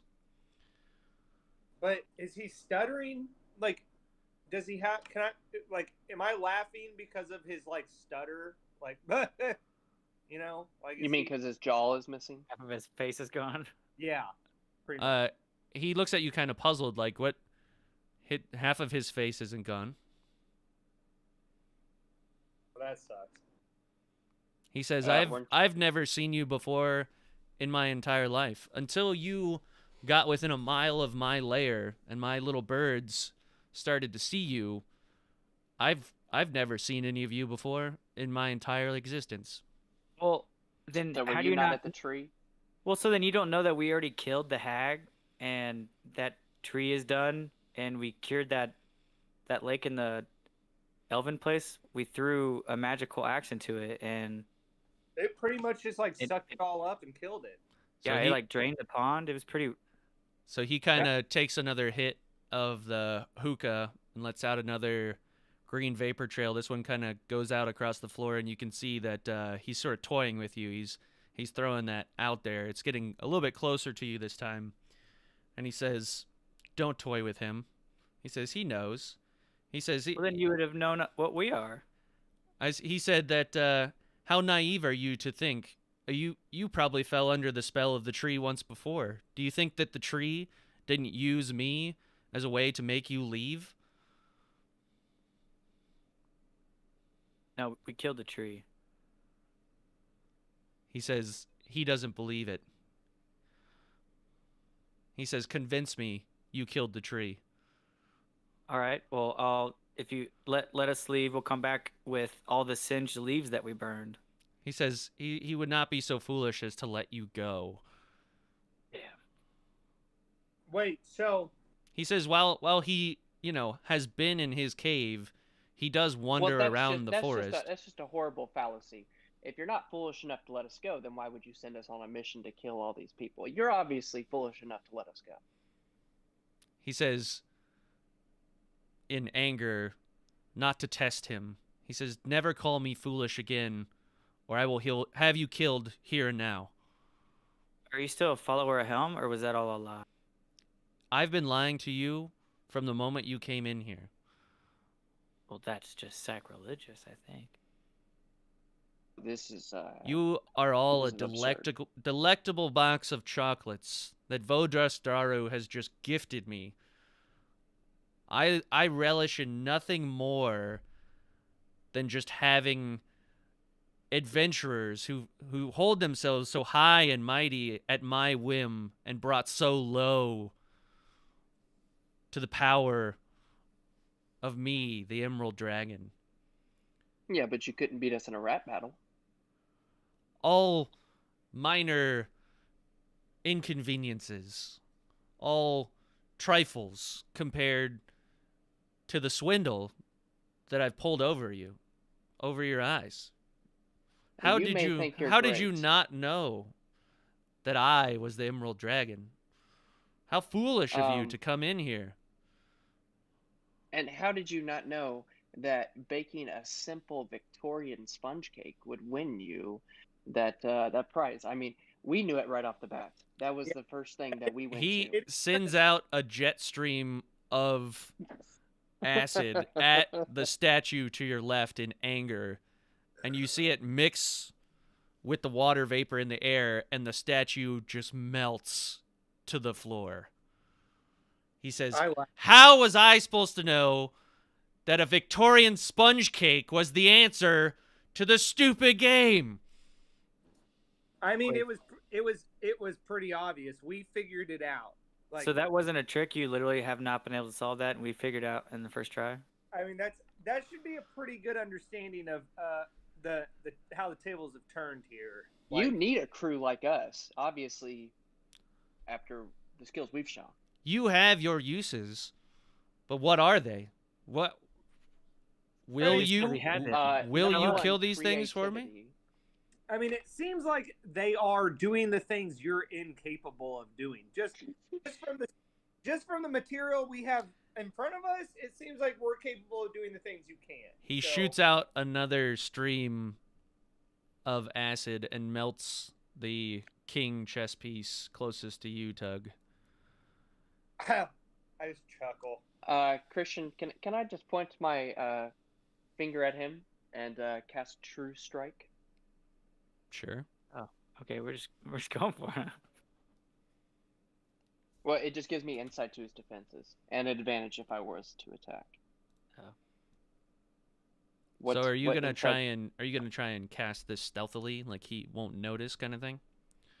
Well, yeah, I was hoping, because I got this big old poof squirrel vest on, and so my hands can barely extend out of that anyway. So I'm just trying to keep it inside the poof vest there. Okay, so you'll be able to cast True Strike or Sight, but I will need you to try and succeed at a stealth check, dexterity stealth check. You should just cloak your finger with a nice speech behind it. That way it just looks like you're pointing and speeching it.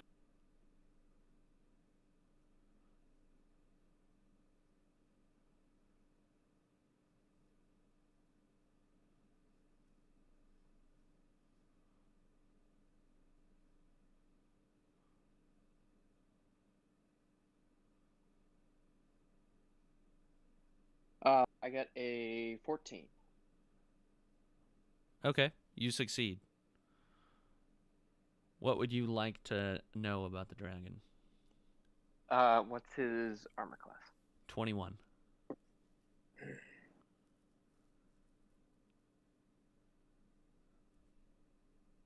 Alrighty. Do you want to know anything else? Yeah, what's his health? 385. Oh, so we're 385. What's his weakness? He doesn't have hard games. Any like damage Physical types that are physical weaknesses. Okay. Well, Dragon, I think we got off on the right foot. Is really where we got off here. You brought us in here. Obviously, you try to attract people that are good looking and beyond good looking, that they work well together and they're intelligent. And that's who the Zoo Warriors Electric Boogaloo 2 are. Good looking, intelligent comrades. And you need these type of people in your, to go out and, do certain things for you, because it's clear you're here, you're busy. We're going to have to be the people that actually go out and get stuff done. He just sort of takes another hit off of his hookah and laughs, and he says, what guarantee would I have that if I let you back out into the world that you would even, do his bidding or not just run? He reminds you that you are in a forest, and it's taken you a long time to get here, and he is a master hunter of this forest. He says it would be unwise for you to go against him, that he could track you down and kill you in his element just as easily as he could here. Have you been outside your cave in a while? What's the forest look like to you that you remember? He says that he knows it like the back of his hand. He says he could have obliterated the tree if he wanted to, but it's more amusing to have people wander in and to have people come across his path to amuse him. We can leave Tony as collateral. He kind of looks at Tony and says, why would he want something so pathetic? He will literally do anything that you tell him to do. Tony sort of looks at you guys like, I'm your friend. I'm not the dragon's friend. I just want to give him double thumbs up. He kind of looks back and he says, yeah, and he gives a double thumbs back to you. Like, whatever he was thinking that you were going to betray him, he knows deep down you have his best interest at heart. So if that means giving him to an Emerald Dragon, he's all for it.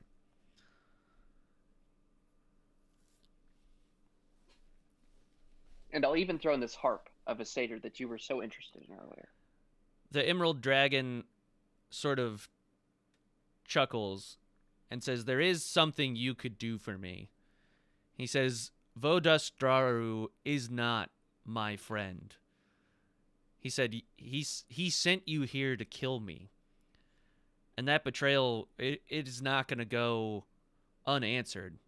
Actually, he did not tell us to kill you. Yeah, to be honest, we were hoping we would just, he sort of looks sneak puzzled. by and find his phylactery. He wasn't about killing you. He was about us just finding his phylactery. Yeah, he honestly just wanted to like mend some friendship with you or something. He went on and on about it. We kind of dozed. He had to really wake us back up. But what it came down to is he was just trying to, reconnect your guys' friendship, but he needed something to do that. And that's what we're here to look for. Does the word birthday gift mean anything to you? He was talking about that. Yeah. He sort of extends out his claw and he says, don't worry about the phylactery. I've already destroyed it. He said the moment that you came to me and told me that the arch lich that I had in my possession plotted to betray me, he knew what would happen. I crushed it under the weight of the forge. It's gone. He is now... Force? You have the force? Ooh, the forge. Yikes. Guys, he's a Sith. This is a Sith. A Sith Emerald Dragon. This is a Sith dragon, guys. Well, I'm gonna be honest. He went on about that birthday gift for you for quite a while. This is going to be embarrassing for you. This is Darth Cade. Gift could Vodustraru possibly have for me? It was some sort of ticket into the mountain, Ember Peak, something like that, a way in. And he kept rambling on about that. It was weird. He looks kind of perplexed. He says, a way into Ember Peak? Yeah, he mentioned something that yeah, it was weird. Get past, the almighty, just defenses of something so massive that there was some great treasure in it. Yeah, he kept talking about clues, and if he said he was the only person, the only being that was strong enough to really be able to do it. He sort of chuckles and says, he says, a book? What book? Oh yeah, it was a book that only our friend here Tyrell could possibly decipher. He left clues in there to your birthday gift. So, but the book What did this book look like? Tyrell, describe that book.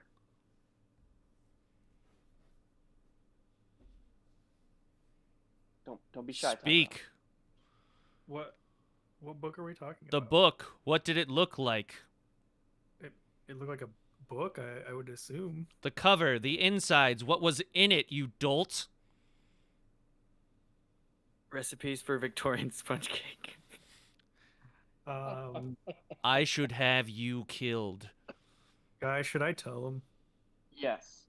You should tell him that you were the only one who can decipher that book, and then there was clues to his secret birthday gift were in the book that you would need. Yeah. Yeah. Simply true. He says that you should stop with the incoherent babble about a birthday gift and just describe to him this book. It seemed leather bound. It was definitely aged. What was There in were it? Was there something much- specific? There was much specifics around swords. There was a special amount of swords. There were locations. There were enemies. There were lots of information about this odd realm that we are in. Was it written by one person? His dad.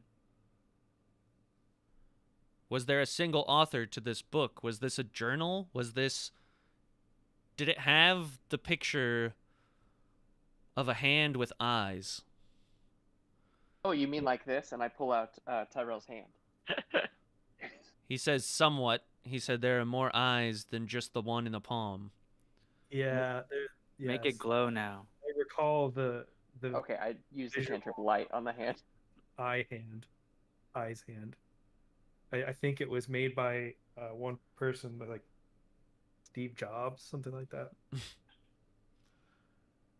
He sort of shakes his head and he says, "The book you're describing, you don't know what you've done."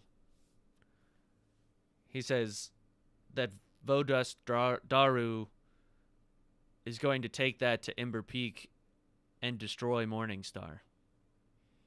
Well, we can't now. You destroyed his olfactory bosom jug or whatever. Phylactery. He says just because I killed his phylactery does not mean that he is dead. It merely means that he is now tied to this one life he possesses. That if he dies, death is eternal for him now. He doesn't respawn.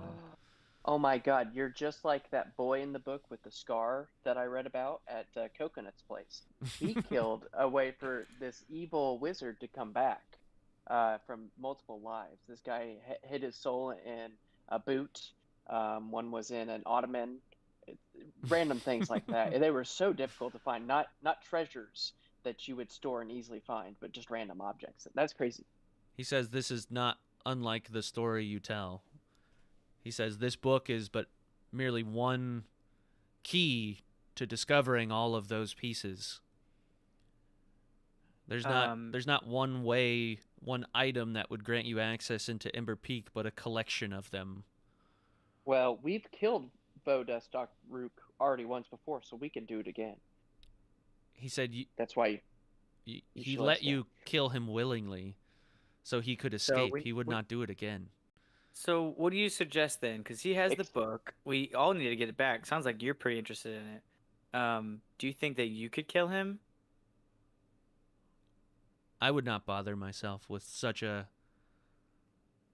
task, but I would send someone like you to do it for me. Yeah, we would bother ourselves with killing. We have experience with already killing him. Whether it was willing or not, we have experience, and experience is experience. I mean, it's on our resume. And we've got a pretty long shopping list already. You added like 4 things to it. Yeah, we can only do. We have to prioritize here. Which one's the most important? Is it getting turtle soup, or is it killing Vodust Daruk? He says you don't even know how to escape the forest. You're going to tell us the way out. He says he doesn't know how to escape the forest. You don't know how to get out of your own forest? He says, what reason would I ever have to leave this place? Have you seen the trident? It's beautiful. He says the only beauty he needs is within the forest. Correction, the only beauty that you need is Helm. You converted earlier. He laughs and chuckles, and he says, I would never pray to anyone other than Tiamat. Is it because Helm's stronger than Tiamat? He says that Helm is for the humanoids. A weaker... And I throw up a peace sign. 2 peace signs. But nothing could compare to the prowess, the power, just the presence alone of Tiamat. Would Tiamat be cool with what you're doing here, hanging out? Probably. He says absolutely. Tiamat's pretty evil. He says Bahamut probably wouldn't be cool with that. he says Tiamat is currently trapped in one of the hells, serving as a gatekeeper, I believe, to the first layer of hell. He says Who that trapped him there? Hell. No. He says those are stories for another time and irrelevant to such tiny creatures as yourselves. But yeah, I think you should let, the 5 of us go. Me, Joni, Ranger Steve, Tyrell, and Tug. We should take on out of here. He says that he'd be willing to accept your terms if you were willing to have him implant these small crystals in the base of your necks. No, that goes against my religion. I can't do that. He says then you'll simply stay here and become one of my entertainers. He says, but if you accept this task of hunting down these items to get to Ember Peak, or killing Vodust Daru and bringing his head to me, he said you can have all the treasure in this vault, because nothing would be sweeter to me than seeing the head of that traitor at my feet. This treasure is nothing in comparison to the revenge I seek. Does the convocation of uncounted eyes mean anything to you? He says he doesn't bother himself with such things. Anything outside of the forest is not his problem. The forest is his domain, and he lords over that, but nothing else. What do the crystals do? He says, you'll become my suicide squad. The crystals will help me keep an eye on you. And he pulls a crystal ball of scrying out. And he says, if you happen to divert your path, or I get the feeling that you're trying to betray me in some way, shape, or form, I'll destroy the crystals in your neck, severing your spinal cord and killing you instantly. Guys, weirdly enough, I think with all that we've seen, I mean, how long have we been hanging out with this guy? I mean, he was playing opposite day for a while, but for some reason I feel he's much more free. Well, I mean, I thought he may have been the Emerald Dragon from the start. Sure. He says Throw that one out there. You made that mistake the moment you stepped inside the first doors that were open to you. He says, not one of you thought to question why everything was open?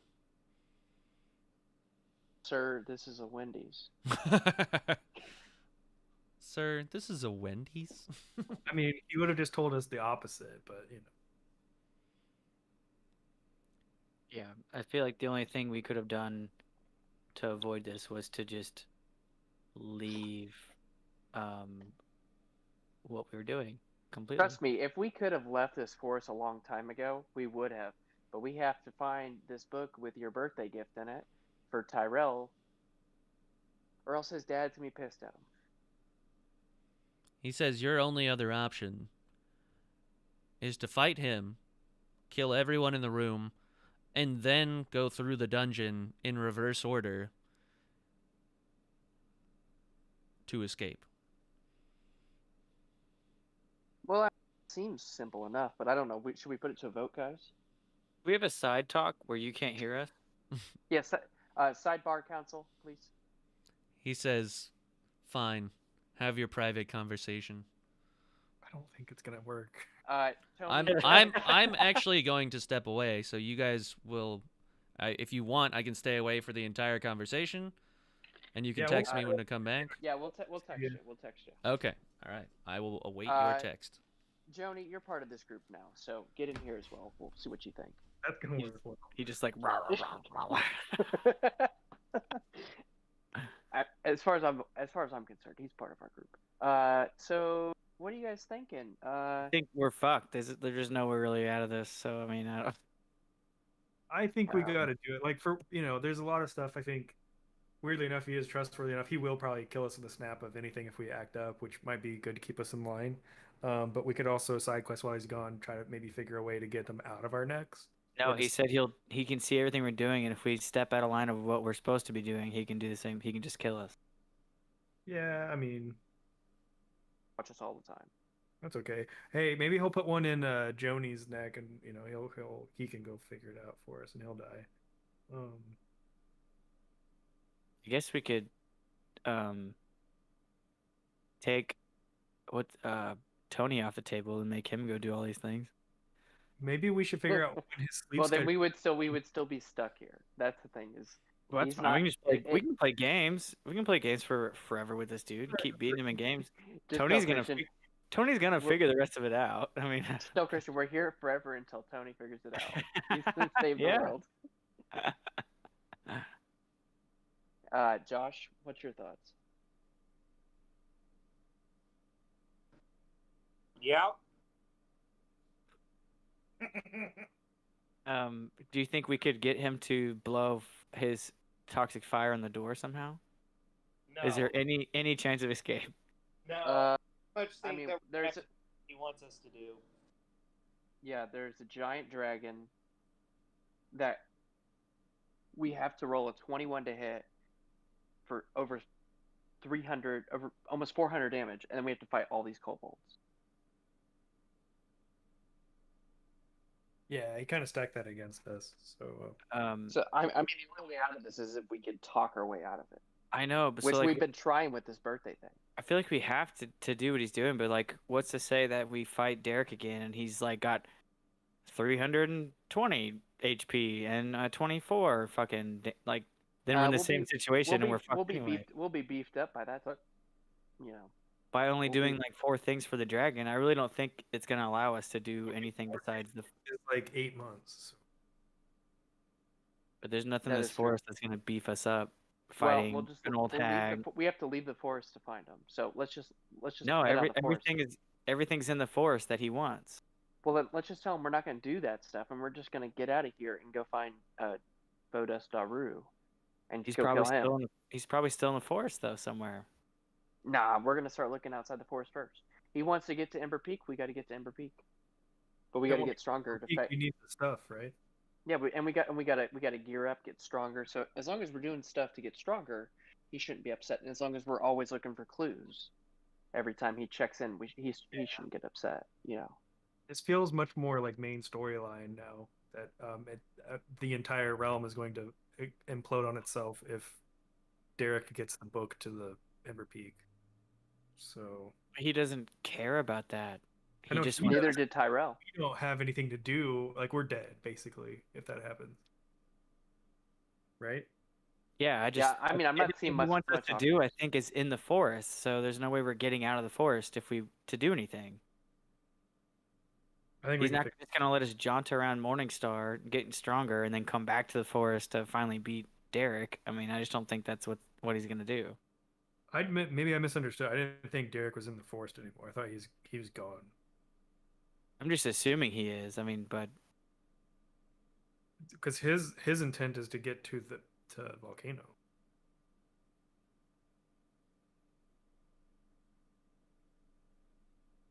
I mean, I don't see a way out of this unless we can talk our way out of it. But it seems like Christian doesn't want us to talk our way out of it. So yeah, he definitely stacked it. If Derek is not in the forest, and so we killed a couple things that are in the forest that he wants us to kill for whatever reason, and we get out of the forest, then yeah, I don't give a fuck. But I just feel like he's gonna pull something where we're not leaving the forest unless we kill Derek. I would just say, let's just tell him, fuck the forest. We'll go kill Daruk. You got to let us out of the forest so we can go and search for him and find a way to beat him. Because we're not strong enough to beat him. But I think it sounds like, yeah, I mean. Because that way we can go to a new town. I think if we had someone with 300 HP with the 4 of us and a Joni, I think we could take him. Maybe one of us. He's got like a 21 HP. Because say we didn't ask him what his attacks were. If he's got 1 attack and he hits someone with like 75 HP, like hit points, then Josh is the only one who can tank that. Yeah, I mean, if you take a full blunt attack from someone who has 300 something HP, he's got a Yeah. bitch of an attack. Like Someone's probably you're gonna die, fucked. but we could also like Tug can bring someone back right before they die, and if we get enough, if we can find buffs to get us to, We could lead an army of Kuatoa up the mountain. yeah, there's all sorts of like potential things we could try. Yeah, we just gotta tell him we gotta get out of this forest. We can't possibly be tasked with staying in here any longer. Yeah, I mean, if his big thing he wants is Darukta, that's what we're gonna have to like barter with. Like we want him dead too because we want out of here. Yep. Yeah. We can talk about killing the other people. The other people don't matter. Yeah, if he's not in the forest, then I'm down with that. Yeah. Okay. I just don't want him to say no. He's still chilling in that cave you guys killed him in. He's just like some weird spectral bullshit. Nah, he's probably gone. He's probably long gone. We'll have to go find him.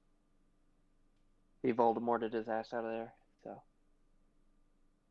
Okay. Where do Who's we gonna need to start looking? How many Horcruxes are there? we ready to text Christian? Yep, I'm gonna grab a beer. All right. I'll text him.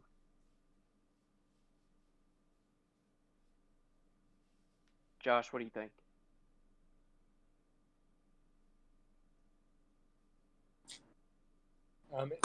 It sounds to me like we were just gonna have to do whatever he wants us to do.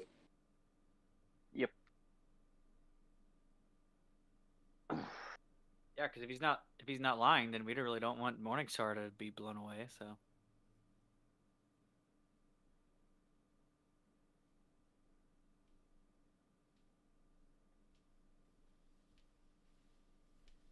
I really just want out of this fucking forest. Well, let's use this as our leverage here to get out of here. All right, I'm back. Alrighty. Yeah, you know what? Suicide Squad sounds pretty cool. One condition: we don't want to go do those stupid tasks that you had. We just want to go kill Vodust Daru. And to do that, we're gonna have to get out of this forest, and we're gonna have to, gear up and get a plan, figure out where he's at, and go kill him for you. He's willing to accept those terms. Your hasty sort of, I guess, demeanor about just going after Vodust Daru. That is the most important thing to him, after all. He says that you must bring him the book, though. In return, obviously you'll get all of the treasure in the vault that you see before him. But he just wants the head and the book, and that's it. But why the book? He says it's of great importance to him. But if we don't have the book back, our friend is gonna die. He says that's not his problem. I mean, we can borrow it, show the group, and then come right back, right? He says as long as he gets the book, he doesn't care what you do with him. We can do that. What if we get the book without Derek's head? He says no deal. He says you better so not come back not here. Not just the book, then. You care about the head, too.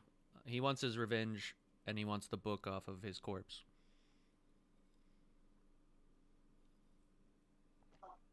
Can we bring, like, a femur? Does it have to be the head? He says he wants the head. Okay, that sounds like a good deal. Which head specifically? Mm-hmm.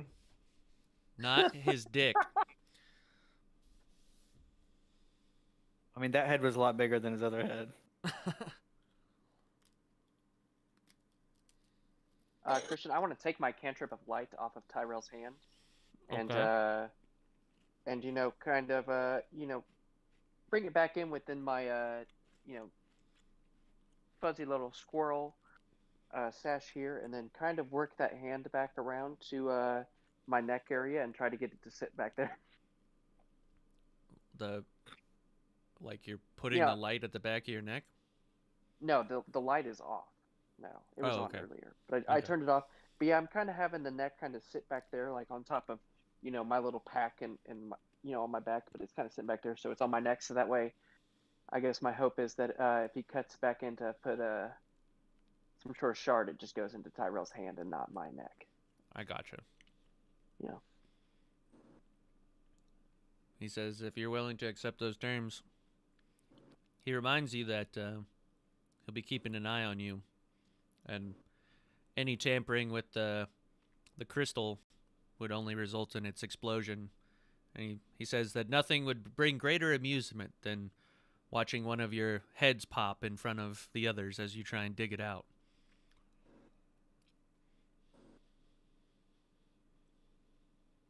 So you're going to do nothing but watch us 24/7?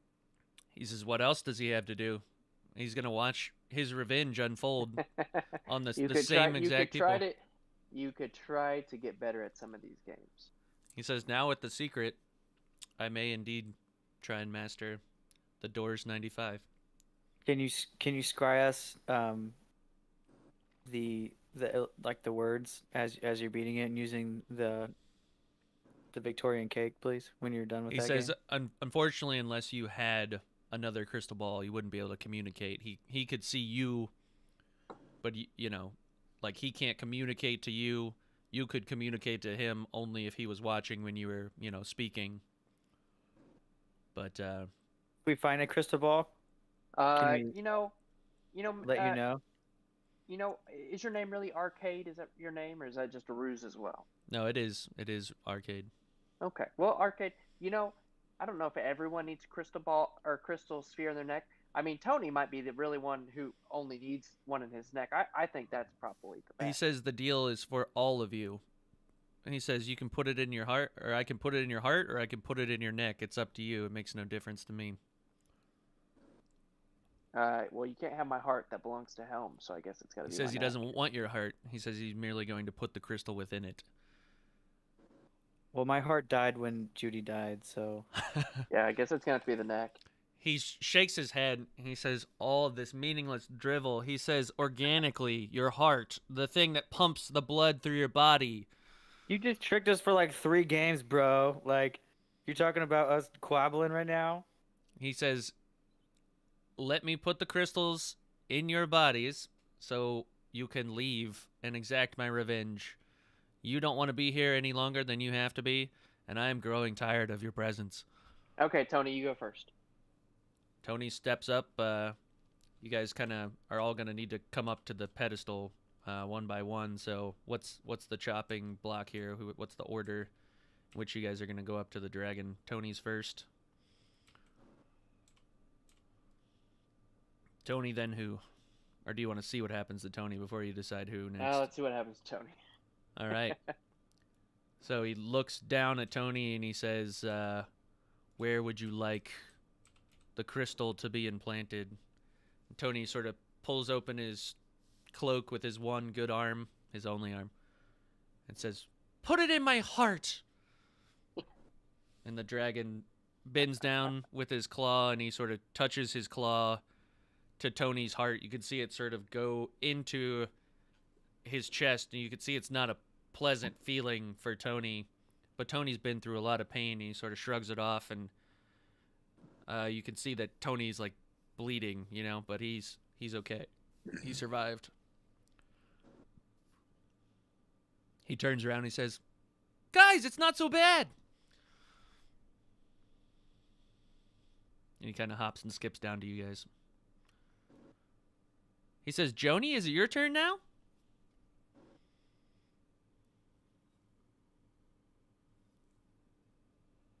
Aren't you, Joni? What does Joni say? Wait, Joni, you're smart enough not to answer to Tony. Yeah, that's right. It is your turn, though. Joni just sort of goes up to the dragon, and the dragon puts his claw down right in the middle of Joni's chest, and Joni willingly accepts it. You don't even see him flinch from the pain, and he returns next to your side. Okay. I'll go up there and I'll try to. I'll tell him I want it right in the back of my neck, but I'm not going to lift up my scarf or anything, and trying to just conceal that I have Tyrell's hand right there, and I'm going to try to deceive the best that I can that I feel the pain that's as he puts it into Tyrell's hand. Give me a deception check.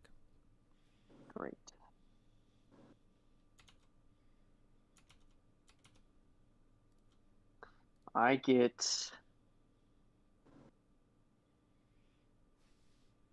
total of 19 was my total roll. All right. He sort of shakes his head because he knows you're up to something, but he doesn't really care. And he just puts his claw right into your chest instead. It sort of enters your chest, and it feels like someone is literally, quite literally, stabbing you in the heart. But as he pulls his claw out, you can see the wound already start to seal shut. And you have been implanted. Well, that sucks.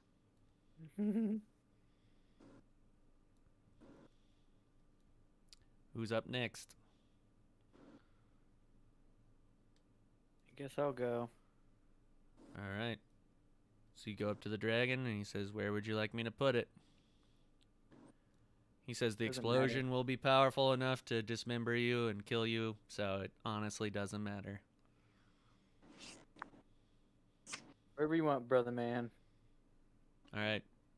He sort of pricks you right in the shoulder, and at first you think it's gonna throw off your bow shots, but you can feel it kind of go through the muscle and sit inside your arm. As he takes his claw out, it again seals shut, and while you can feel it in there when you move around, it's not necessarily in the way of anything, you know. But you got your vaccine, you're good to go.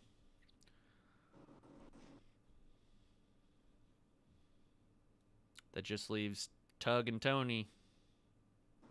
Or not Tony, sorry. Tyrell. No, you said Tug and Tony. No. I corrected myself. Nah. This is me making his mistake, not the Emerald Dragon. The Emerald Dragon doesn't make mistakes. It's anonymous. He made plenty of mistakes in those games. You're right. Yeah, he does. But he wouldn't admit to them. It's the game's fault. It was the lag, obviously. All right, I'll walk on up and how about I hold my left leg out? All right. Does he say you want it in the thigh or the shin? Shin would be good. All right. He says shin tattoos are pretty painful, but he jabs it right in there, and oh yeah, hurts real good. But you kind of like the pain because you're a little bit of a freak, and you accept it. The wound seals shut, and you just kind of wipe off the blood. I would like to take a bow before I. Oh yeah, you do a nice like flowing bow, and dismount the stage.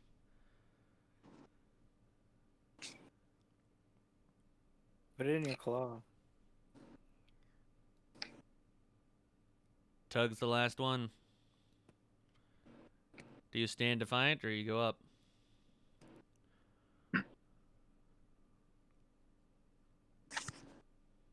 Josh. Yeah, I'm thinking. Christian, are there any gems or anything that are nearby for me? I mean, there's treasure all over, but you gonna try and steal one? No, I just want to go over next to a thing of treasure and set down the gem of the Convocation of Uncounted Eyes. Okay, sure. Yeah. Yeah, you can do that. Just so now there's spine on the dragon. All right. Fuck him. Like really good evidence here for me to be injecting myself with something that I'm not familiar with. The dragon sort of shakes his head and says, "You're not one of those anti-crystal people, are you?" I'm just saying that, like, I don't know if my child needs it. And by child, I mean body.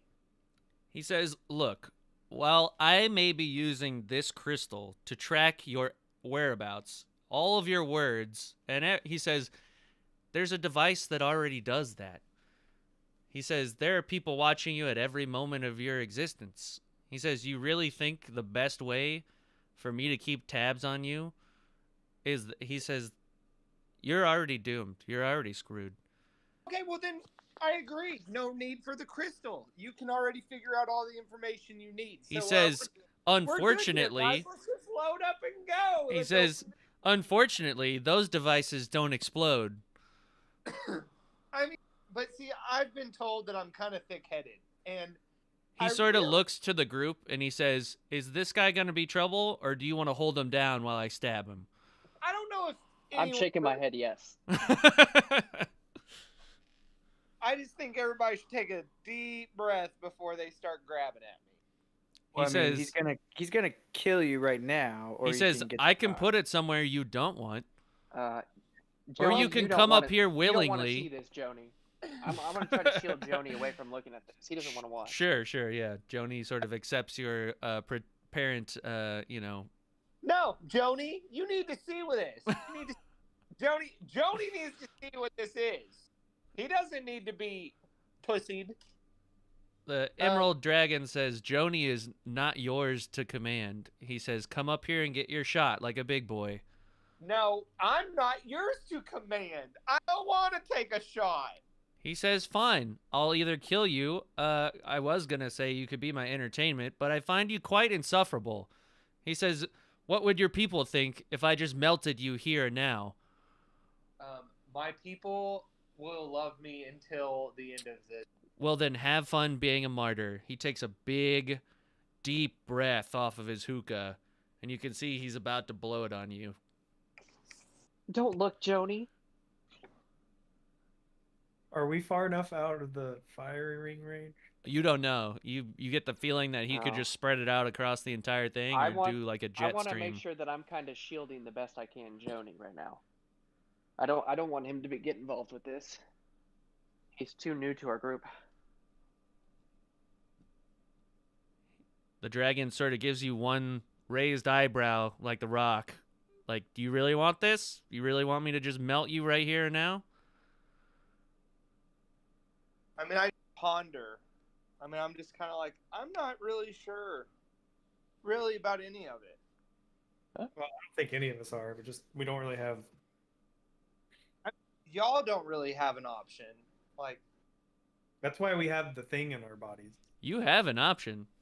It's just neither one of them are very good ones. I mean, are they though? Yeah. The One's better than dragon's the growing impatient. What's your decision?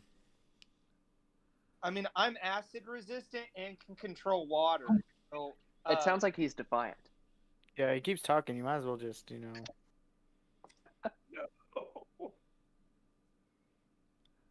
Even with your acid resistance, which I'm willing to accept, It's a fucking dragon. what do you want to do? Do you want to remain defiant and get this puff of sulfuric acid, or you want to accept? I just need an answer so I can decide what the dragon does. Kill you or not kill you.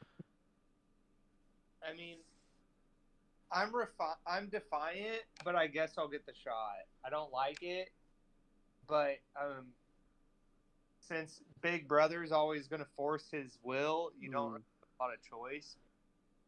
He So- sort And of just be careful. That lobster head can be taken off, so you may want to put it into his heart. Jesus. He sort of lets the vapors go out his nose and up into the ceiling, and he sort of chuckles. He says, I kind of wish I would have vaporized you. I don't believe you could have done it, though. Oh, He lets out a jet of acid right at you. Yeah, and then he would have killed you in any other dragon way. I mean, he's a dragon. So, the dragon exhales poisonous gas Oh no. in a 90-foot cone directly at you. I need you to make a Constitution saving throw. If you're, resistant to acid, go ahead and use that to your advantage and make an advantage roll. Can I push Joni out of the way as we try to dive out of here? Sure. grab the rope, 8. and I want to shoot the rope away towards the back. It's 18, Okay. and I have control, and I have the ability to control water. So I can pretty much like manipulate all the water away from his acid thing to where it's not as potent, because you said it mixes with the water. Okay, But it turned into a gas. that's fine. so- But his poison breath alone is all I'm challenging you on at the moment. Oh. So he's not even using that to his advantage. He's not trying to fill the whole room. It's just a attack directed at you. Wait, hold on. I mean, it's 18, but I have other things. I guess I need to like look at everything. Yeah, please pull out every stop.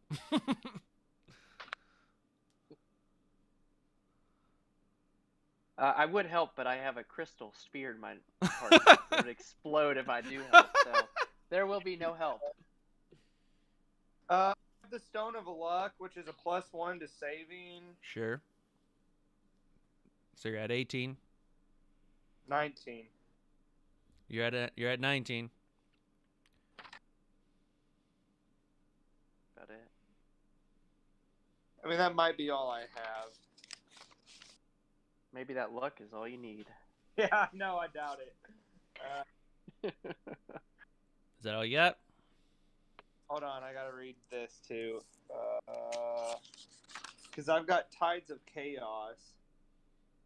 I There's don't no think time I to think you make a just get spell or dexterity. anything. Yeah, Tides of Chaos is gain advantage on attack ability and saving rolls. You already made an advantage roll. Yeah, but that's because I'm acid resistant. Well, But that I was giving you advantage. You don't usually get advantage when you have Yeah. resistance to something. Yeah, no, I get it. I because it really wouldn't do anything anyways, other than just so yeah. I have my.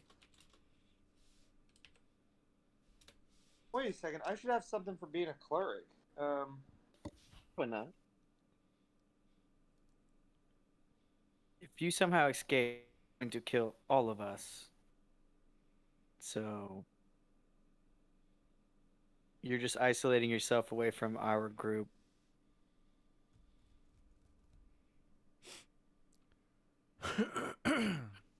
No, I'm. You from stuck my- at 19? Yeah, pretty much. That's how I see it. Okay. Do you want me to roll the dice, or you just want to take the average number? I'll just take the average number, I guess. Are you sure you don't want to go for luck? Yeah, you want to hope that he rolls a 1 on everyone. I mean, last time Christian said that was enough to down me. Was the 1 on every one of them. I don't know. I just feel like the average. I don't know. It's up to you. It's up to you. I don't. What?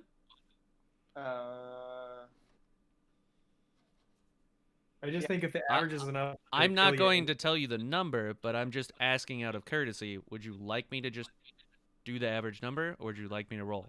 I mean, it Just could go. ultimately be a higher number, but it could also be a lower one. No, Right.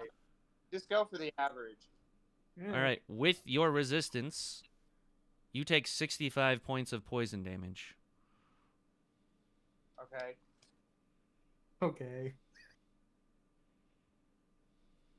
Try it again. Back talk him again. Now you have like 18. Round 2. So as the sulfuric acid cloud reaches you, you do your best to ward off this poison cloud, this acid cloud, because it is actually an acid cloud and not a poison thing, but they count it as poison damage. You have a slight resistance to it, but I don't think you've ever come across anything as potent as this concoction straight from an emerald dragon.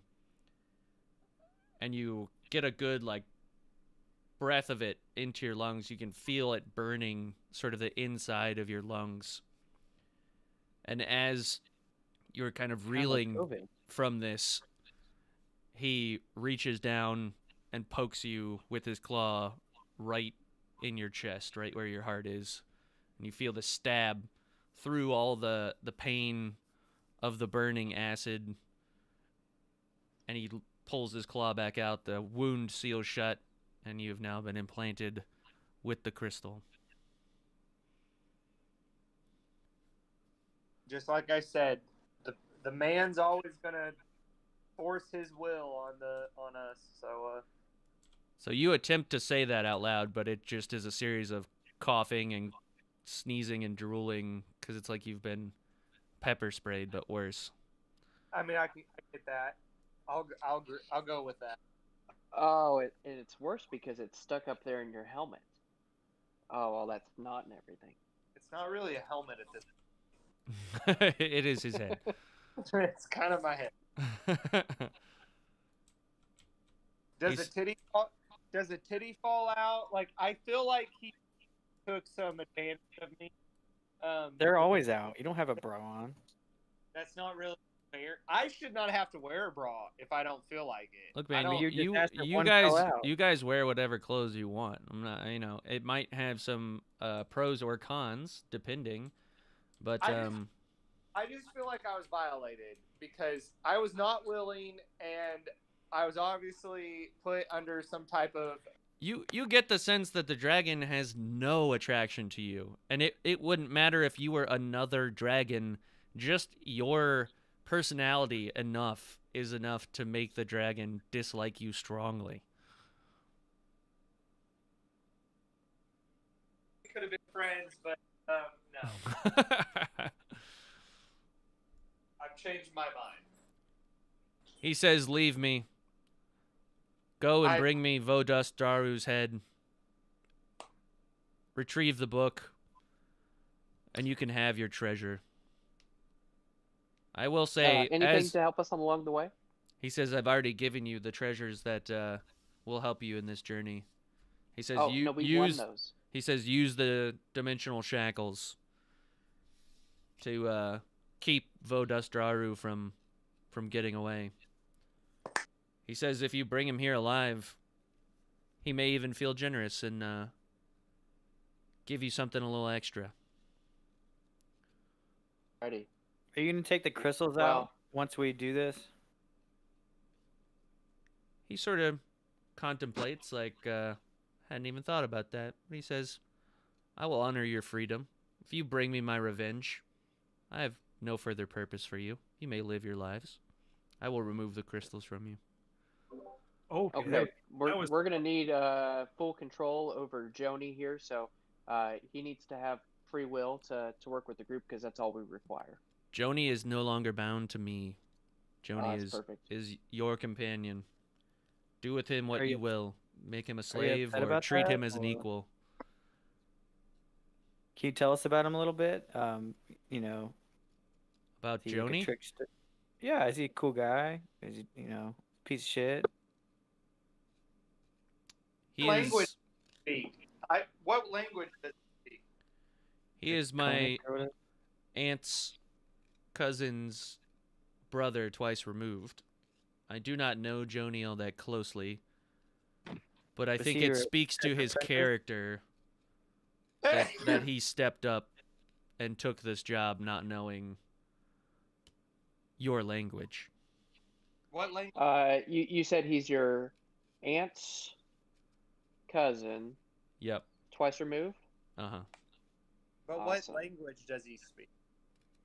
He speaks Draconic. Nope, don't know that. I do. Oh, perfect. You can communicate with him, Ranger Steve. I think you guys will get along really well. I only speak Crow and Gnomish. Well, y'all take care now. Yes. What's the easiest way out of the forest? You may leave. He says, I do not know how to escape this forest. Okay, we'll figure it out. Y'all take care now. He says, your best chance is to speak to the spirit of the forest, because he has domain of the skies above the forest and could maybe lead you out. Is it another dragon? A dragon wouldn't have domain of the skies, but all right, y'all take care now. All right. Oh, and that lit nothing. That's cool. That's cool. What? I think that was an internal. I didn't think he was directing that at the dragon. Unless you were saying that out loud, in which case, sure. And Oh, let's no. just be clear, Josh. It's a little different if somebody says something under their breath and somebody stands there defiantly, and I give you the opportunity to not say anything and just take your shot, but you you chose your path.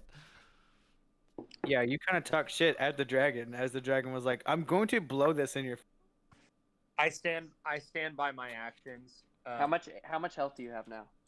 Hey, we're not talking about me. We're talking about my actions, and I stand by them. He didn't die, guys. Yeah. So how much health are you at right now? Yeah, but I'm also not too happy with him because he was putting all of us in danger because we already had the shot. So. No, you guys should be fine because you already had the shot. So. I think this took on an extra meaning that was We were not getting there. our dragon vaccine. We were getting the dragon vaccine, and Josh didn't trust it because it didn't come from the government. The difference here is this thing he's implanting in you is very much meant to kill you. It is not there to protect you. Yeah, it's a vaccine. Christian, I would just like to interject here. I personally see no difference. So I thought you were actually going to save yourself there, but you didn't. Yeah, no. I mean, I heard that dragon implants cause autism. Anybody else hear that? I'm not gonna. No, I'm not gonna say that. Yeah. I was just trying to interject some fun. I thought. Hey, no, I'm not. I'm not being a bad sport about it. By all means, that's totally fine. Yeah, you got to breathe acid on your face. And I'd just like to point out, who of that would have lived through it? Okay. Also, explain to me why you have acid resistance, or poison resistance, I guess more accurately. So a genasi is acid resistant. Just genasi. Oh, really? Okay, I didn't know that. Yeah. All right. I mean, really, or no, I don't mean to. Never mind. If we're playing the game. No. I mean, I'm honestly wrapping up here. You guys can leave the. Oh, we got 30 minutes. We can make it out of Lambros. Let's get out of this cave. Y'all take care now. All right. So let me Work go on to that the chess game. the forest. I say under my breath. Yes, you say under your breath. Let me override this one so I can. Oh no, barrel in the water. So Hey, like, we're gonna make our way out of the cave, right? Yeah, you are. Let me quit the game. Jack I feel like we should take a long rest. Does anybody else feel a long rest? Nah, let's No, just man, you're gonna have to live with along. this. You're gonna have to live with your decisions for a little bit. So Let's hope yeah. we don't run into any more squirrels. So I'm gonna take a long rest, and everybody. We're gonna leave you. We're gonna leave you at the door. In Where- the cave, yeah. Why are you gonna Everybody take a else- long rest? Everybody No. do a long rest. Is no one gonna look after you while you? I mean, we got 30 minutes. Let's make it out of Lambros. I mean, Tony's gonna look after me. All right, you and Tony can stay there. That's fine. None of us got hurt, so. I mean, Tony sounds like the way the dragon was describing. If he takes one hit, he's dead. I mean, from the way I think about it, is like I've saved a couple of y'all's lives. Like you're only alive because of me. So maybe So you that know, makes some you of want us, to leave some of us even have faster. a place where. Listen, whether Billy dies or doesn't die, his soul is protected. So it doesn't matter. There's a life beyond this life that I get to go to. Okie dokie. So, you guys are, making your way out of the cave. You passed the hexahedron centrifuge, which is the MC Escher cube right after the vault with the bridge over it that we're not going to do that anymore.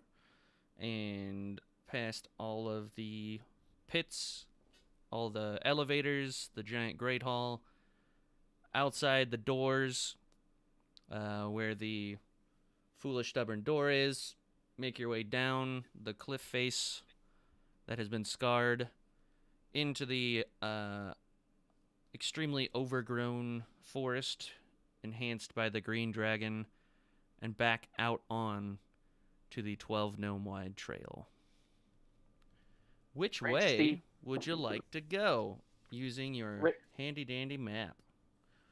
Ranger Steve, could you find any squirrels or wildlife nearby and talk to them and ask how to get out of here? Hey, are we really like? Don't you guys think it's a good time to take a long rest and play like? No. Play I'm not really tired. If I we can think take we a can- long rest in 10 seconds and Okay. continue on our journey, let's do that.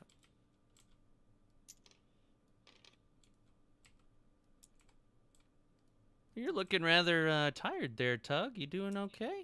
Tony's sort of asking you. I mean, Tony, I appreciate you caring. I'm a little tired. I'm a little tired. I feel great. Well, you know what always picks me up when I'm tired? It's an old cup of Joe. I sadly don't have a cup of Joe. Well, I got some coffee right here if you want some. Yeah, Hey, Tony, do you think you can carry him? Well, I could try, but I won't be the fastest. No, that's okay. And I'm not sure how much of a real rest he's going to get with these old peg legs pegging away. Does Joni have any weapons? So let me get Joni back in here.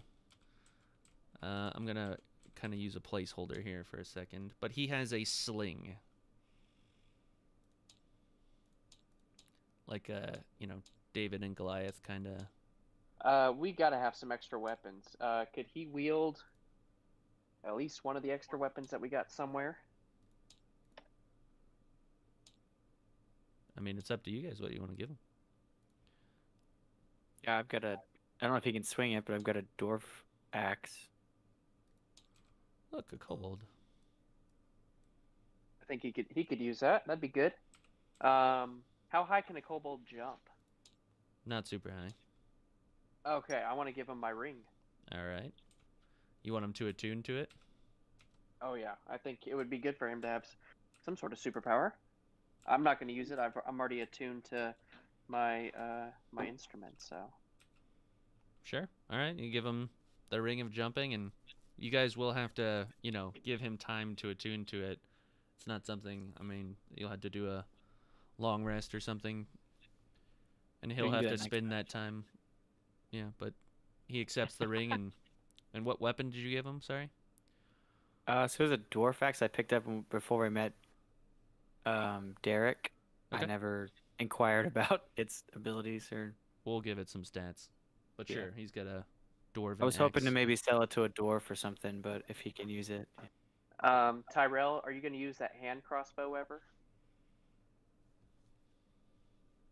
And I gave it to you. It's sitting on your back right now. I can see it. Are you ever going to use it? is it one-handed? Does it look like a rope?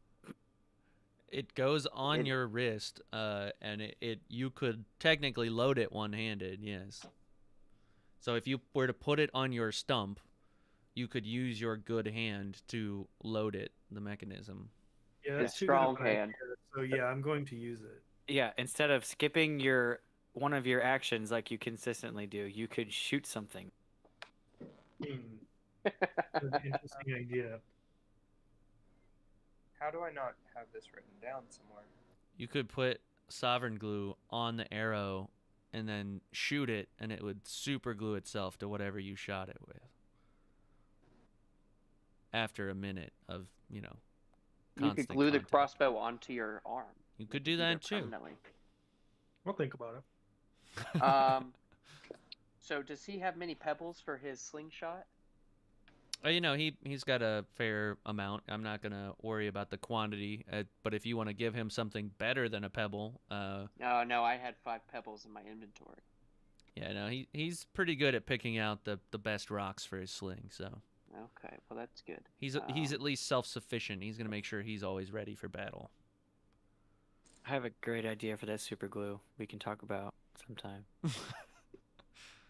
Okay. Well, But it's up to you guys which way you want to go. You're in the forest or whatever based on your map here. that we got open. Ranger Steve, I heard there was success from Tony when you just talk to animal creatures and you can find your way out of the forest. I can convince them we mean no harm, but You should do that. Can you Um, call in some animal creatures? I'm like, no, I can't do that. Do any animals respond to I don't that think that's sound? gonna work. So you see some birds kind of do that thing with their head where they like tilt it sideways and they look at you, but they you know, they don't call out to you in common or anything. Ranger Steve, can you communicate that we don't mean any harm when we're trying to get out of the forest? Yeah, well, I mean, we need to find that bird guy, I think. Bird guy. Did you The say guy I some guy murdered? who like controls or looks over the forest from above and can tell us how to get out? The spirit of the forest, the Kieran. His name is Kieran? Kieran. I knew a Kieran in college. He was a yeah. Okay, then I will. Oh, great forest spirit, please reveal yourself. There's just the silence of the forest. How calming. It would be Should we- calming, but you just had an encounter with an emerald dragon you barely made it away from, and now you have Should we I try thought we were pretty Should we close. try walking off the path and just walk straight through? The dragon said the forest was very thin. He may have been lying, but perhaps the forest is thin and it's only thick and keeps changing because we're on the path. Perhaps we could just walk straight through the side of it.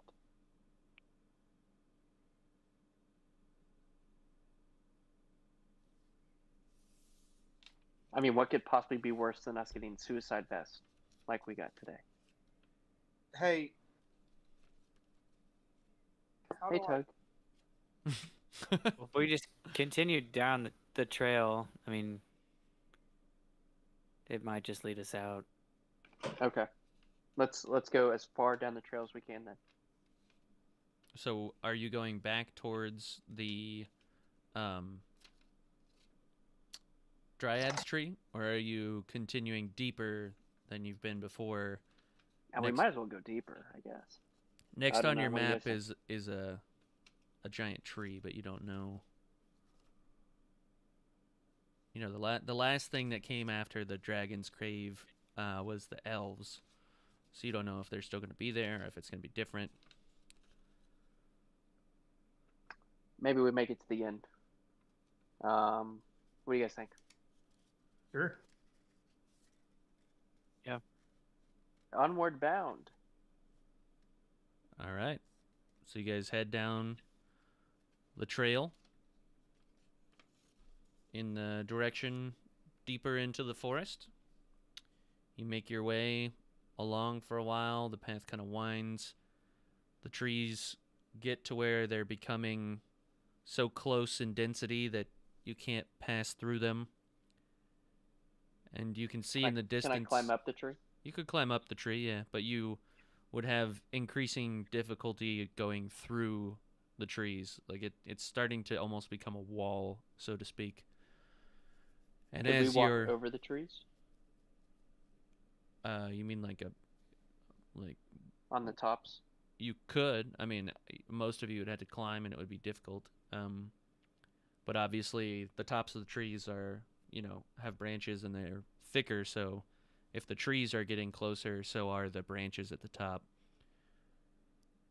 But I'm just helping to describe that it's getting, harder for you to go off of the trail, essentially. If you go back, you can return to the trees to where you could go off the trail, no problem. But this, Gotcha. as you're headed towards, you can see there is an archway made of vines. You can somewhat see it's like the one that you ran into with the elves before, but this one is open. There's not like a wall of flowers blocking your path. It just looks like it opens up right into a clearing as best as you can tell. Hey, Tony, what's on the other side of that clearing? Can you go check for us? Sure thing, buddy. So he kind of runs over there, and he sort of looks through the archway and out into the clearing, and he sort of yells back, and he's like, "It just looks like a big pond. The water's kind of like shimmery, and there's like pebbles, and it kind of comes to a grade, real smooth. It's kind of stormy in the sky from what I can tell, but that's it. There's no big trees or anything, just a shimmery old pond. The trail seems to go all the way around it and then back into the forest."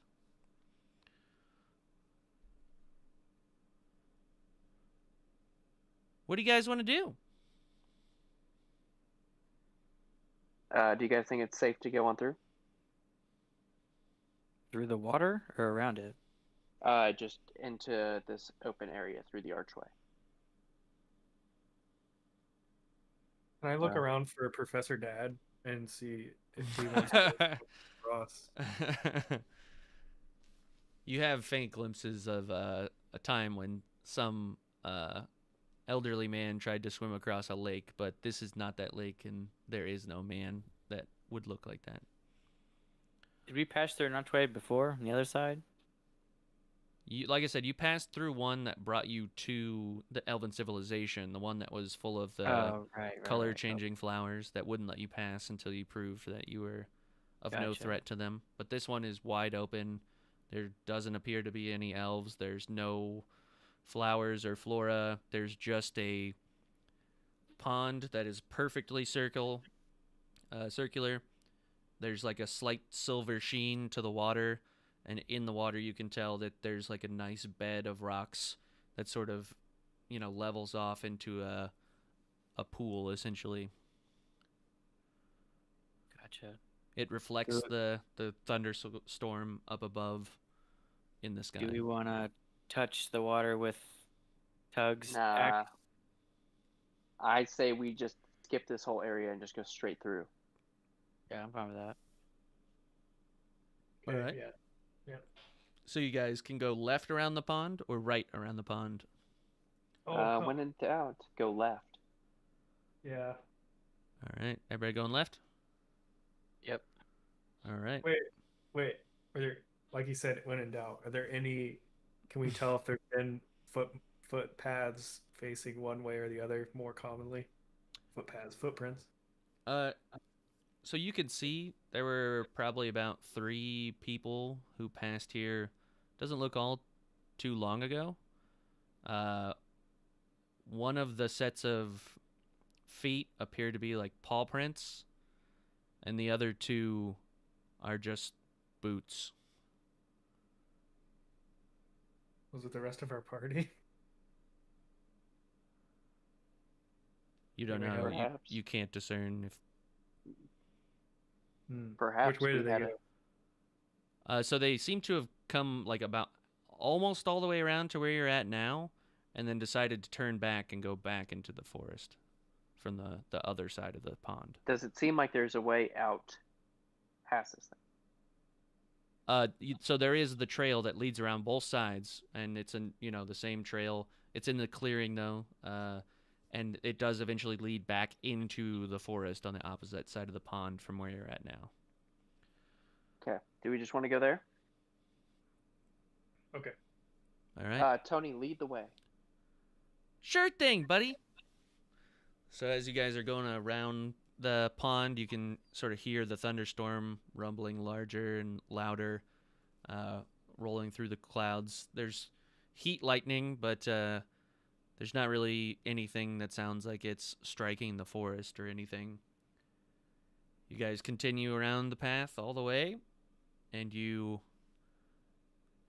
enter the forest once more. So you can sort of look back on the silver shimmer of the pond reflecting the thunderstorm in the sky, and you can leave it behind and go deeper into the forest if you would like. We go to Edgewood. This is not the AI. We just start flying. You beat your wings furiously into the sky. Arms. Yeah, We beat sorry. our Oh, arms. arms. That's right. Yeah, they didn't even give you wings. Yeah, it's just our arms. But you cross the threshold. The trees are not as thick as they were on the other side. You could easily go off the trail if you would like, or you can continue down the path. This path does wind a little bit, but it is the same 12 gnome wide trail you have seen before. So we have seen this trail Well, before. Have we I'm walked just this saying trail you've been before? walking on the same trail. No, he said we've seen it before, so I think we're going that way. Okay, keep going. All right. You guys come across an obelisk of some kind, like a stone obelisk, Washington Monument. just sitting. It's only about chest height. It's not super tall, but it's just sitting Or- in the middle of the trail. From this distance, you can't really see anything on it, but you seem to recognize it. You can't quite place it, unless one of you Is it the can place obelisk it. that we first passed on our way into the forest? You start to assume that that is the obelisk indeed. So we have gone a full loop. Does it seem like there's a path that looks like it's going towards Edgewood? Beyond it, it's hard to tell. Can I shoot an arrow at the obelisk? Sure. Give me a d20 roll to see if you hit it from the range you're at. I'd say you guys are, probably good 80 gnomes. 17 with a +2. All right. You hit it. Where were you aiming to hit it? Just to see if anything would happen, so it doesn't really matter as long as I hit it. All right. You hit it center mass. It sort of chips off. You see your arrow break, and the stone obelisk doesn't make any noise or sound. There's no shield or magical aura that emanates from it when you hit it. It just looks like your arrow struck stone. Any other ideas? I mean, we can go up there and see if there's a trail that leads to Edgewood. Otherwise, my thinking is that we just walk off the trail and out of the woods. Oof, that sounds like I don't know. I mean, this trail's gotten us nothing but trouble. I'm fine with just walking past it. I just want to make sure that if we don't walk past it, there's like a force field. But he Okay, said Tony, go nothing- first. Nothing. Nothing seemed like that would happen. when I You shot got it. so- You just want me to run right past the obelisk? Right past it, Tony. Can do. So he sort of pegs on over there. Takes him a little bit longer than you'd like because 80 gnomes is kind of far away, but you can hear him sort of plonk off into the distance, and he crosses the obelisk and he says, "Looks fine to me." Now give it a few seconds. he just boom. He kind of looks around, and then he holds his hands to his throat, and you can see his eyes start to get really big, and you can see he kind of falls to his knees, and with one hand he kind of reaches out to you with his hand, and he collapses on the ground.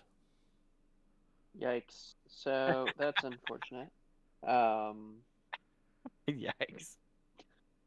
Tug, are you gonna go save him again, or are we gonna leave him there? I think he's doing his long rest. For as much of a person with two peg legs can, he sort of springs up and says, "Ha ha! Got you guys!" Okay, now wait a few seconds. He says, "Come on, it's fine." The water's nice.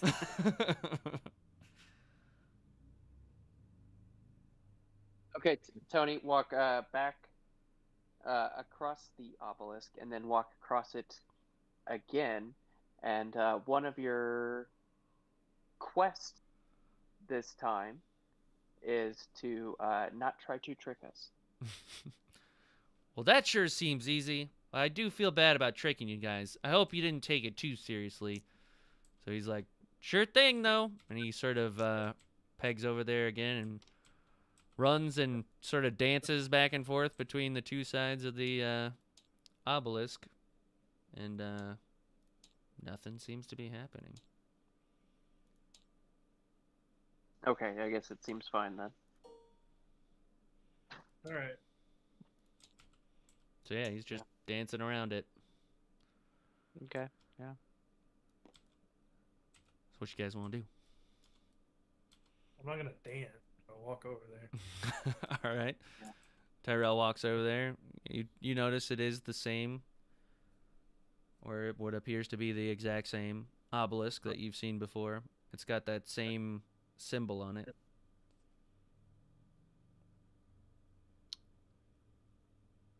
I can pull all that up. I haven't looked at the Discord chat in a long time, so I probably had to copy it from another time way back in the past. But So it was the exact same one. copy. What? Unable to copy.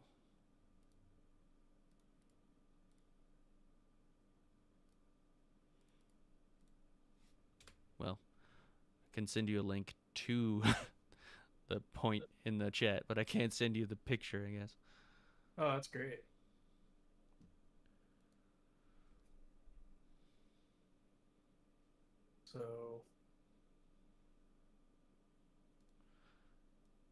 So yes, on the left side, I guess you can see it, is the obelisk. Yeah. Okay. What you guys want to do?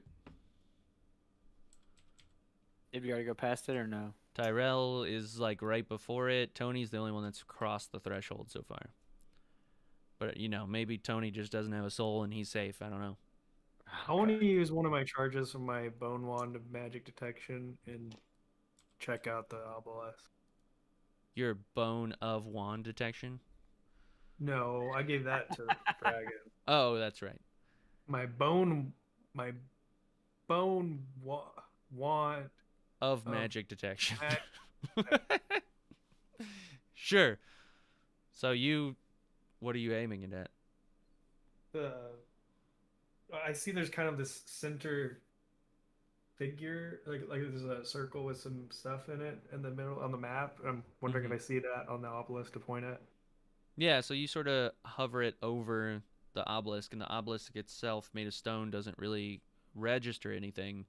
But you do notice that the symbol on it, these sort of 3 interlocking rings, do sort of glow faintly. It's a very, very faint glow, like a light blue sort of smoky hue comes over them. Oh, I think that means that a bunch of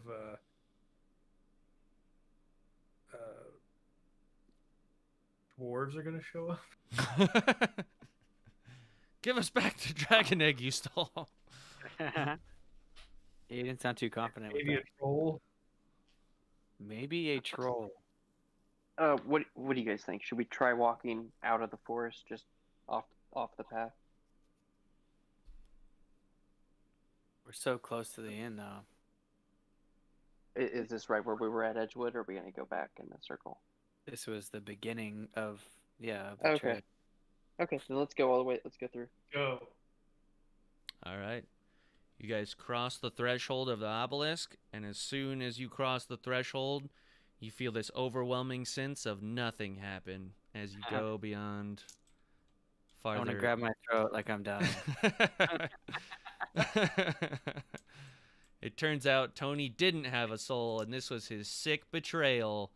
He finally got all of you to cross the threshold that would kill you all and exact his revenge that he had been waiting on for so long. No, you're completely fine. And this is where... And now we start where on the map? This is where we're going to pick up next time. Oh. We've still got 5 really minutes. Can we initiate a long rest? If you want. All right, let's We initiate a don't know long where rest. we are. I know where you're at. Do you really want to continue down the trail? Yeah, if you got 5 minutes, I'm not against it. I mean, Like a good place to I'm stop. fine with initiating a long rest. I just lay down and go to sleep. So Long Tug's rest initiated. passing out. The rest of you can go down the trail a little bit farther if you want to explore some. Nah. That's fine. I want to lean up against the obelisk. All right. So Ranger Steve's over by the obelisk. Tony, I need you to take full guard over the night. Don't no resting, and alert anybody if you hear danger coming. Can do, Buckaroo. Got my old cup of Joe. That's all I need. Did I pass my other trial? You have not passed a trial yet. You passed a quest. A quest. Remember, 99 quests equals 1 trial. You have 99 trials. But I've done some of the quests, right? You've done 6 now. Yeah. All right. Well, old Tuggernot's taking a nap, I can see. A dirt nap, as I'd like to say. Ha ha. Right, guys? That's okay. Great ending. Tyrell, where are you sleeping? Right, guys? As you fade into the distance.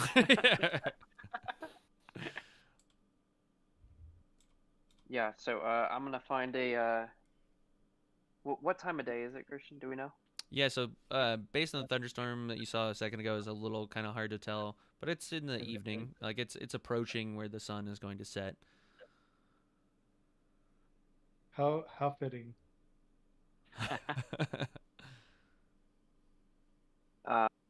Can I scratch my arm where the crystal's at? Yeah, it's a little stiff, but you know, you don't feel a fever or anything. It's just Yeah.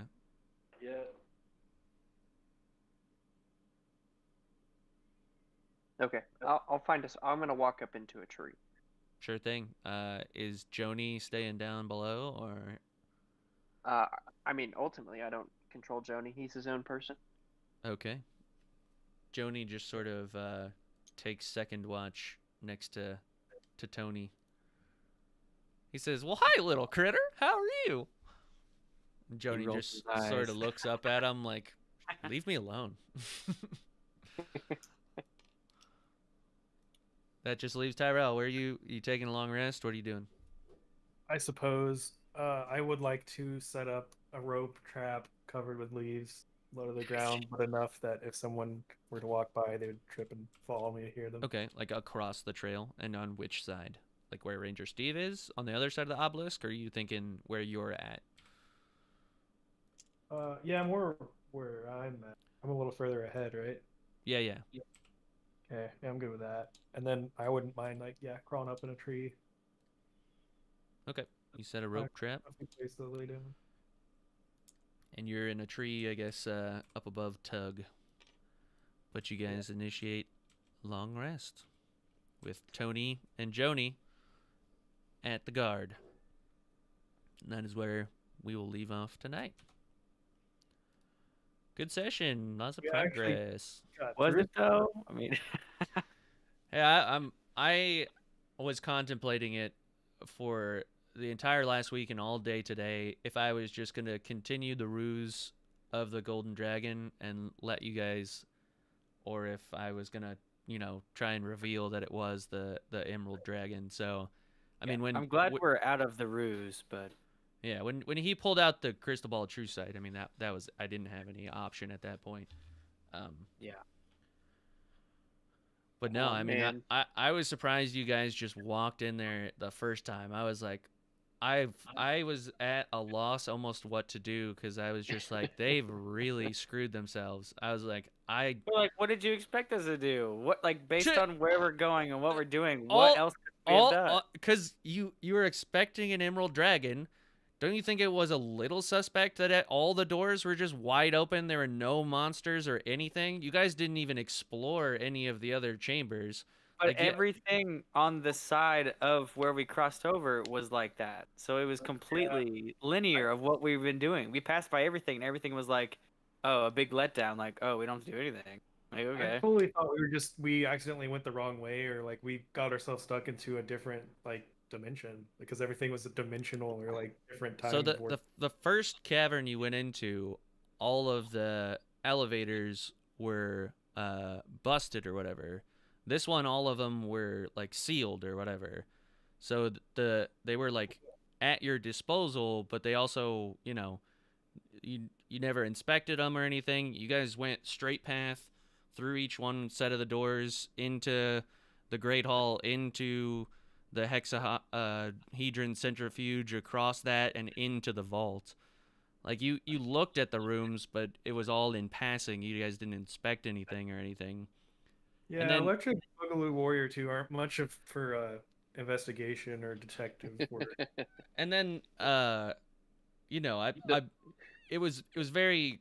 I did my best to make sure it was an emerald dragon's lair. I mean, describing the overhead where Billy was crawling with like the extreme overgrowth of the plants covering up the hole, and like the water pouring down into the cavern that had been, you know, cleared out, and all the Yeah. treasure in there were trinkets of unique, handcrafted sort of make. I don't know.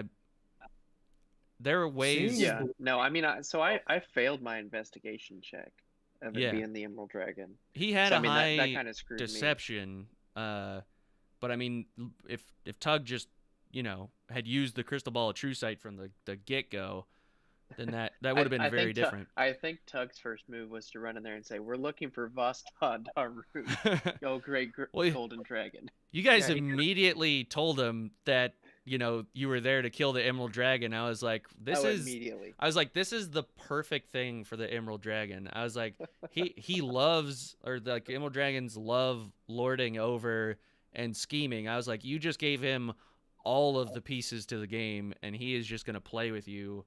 But, like, for- Virtual I'm pretty game. sure Josh said that, and then I was like, "That's not what we're doing. We're here to kill it."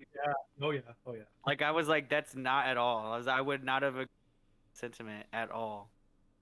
It was too late though. all I'm saying is, you guys still just went right in there, didn't ask any questions. So what if we'd stuck around in the vault thing and like tried to use the Forever. trap doors? Like, would that have done anything different though? We still would have had to face the room So with the Emerald Dragon. So I was counting on you guys exploring the elevators before you went into the vault, because the elevators would have taken you to 4 different places. And in those 4 different places, you knew at least one of those was where you would forge the key. But the dragon had you guys forge the key for him because he didn't have the pieces that you had. So you helped him forge the key for the vault in the other dungeon. Okay.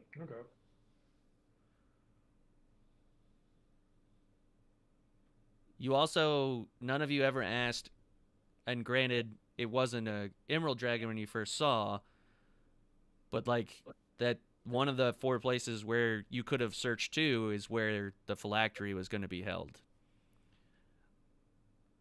There's another one that was dwarven like epitaphs, and the last one would have taken you to the like chasm, the place where they mined, that you had been warned about the purple worm. So I mean, there were places there. I mean, and that like hexahedron centrifuge with the MC Escher thing, like that's something I'll have to repurpose for something else, because that didn't even come into play. That was a big encounter that you guys bypassed just by the way you went through this one. So Well, the good news is that we baked a cake and saved the snake. That's the lesson I got out of today. Victorian sponge cake. Can we run through that simulator again? Funny thing is it was a Victoria sponge cake. Victoria, Which- not Victorian. Yeah, not Victorian, which threw me off. I was like, "What the fuck is what?" Because Victorian makes sense. What the hell is a Victoria sponge cake? I'm gonna Google it real quick. I don't even know. Victoria sponge cake. I like that it just assumed what cake you would make for it. Yeah. Oh yes. Oh, it is. Yeah, it's like a sandwich almost. Well, we baked it, so The snake It loved it. looks pretty good.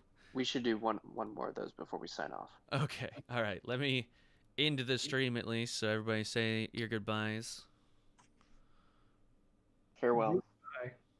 Bye. Always such heartfelt goodbyes. Fuck you. Don't be bitter because you got poisoned. Thank you for watching. All right. Yeah, I really don't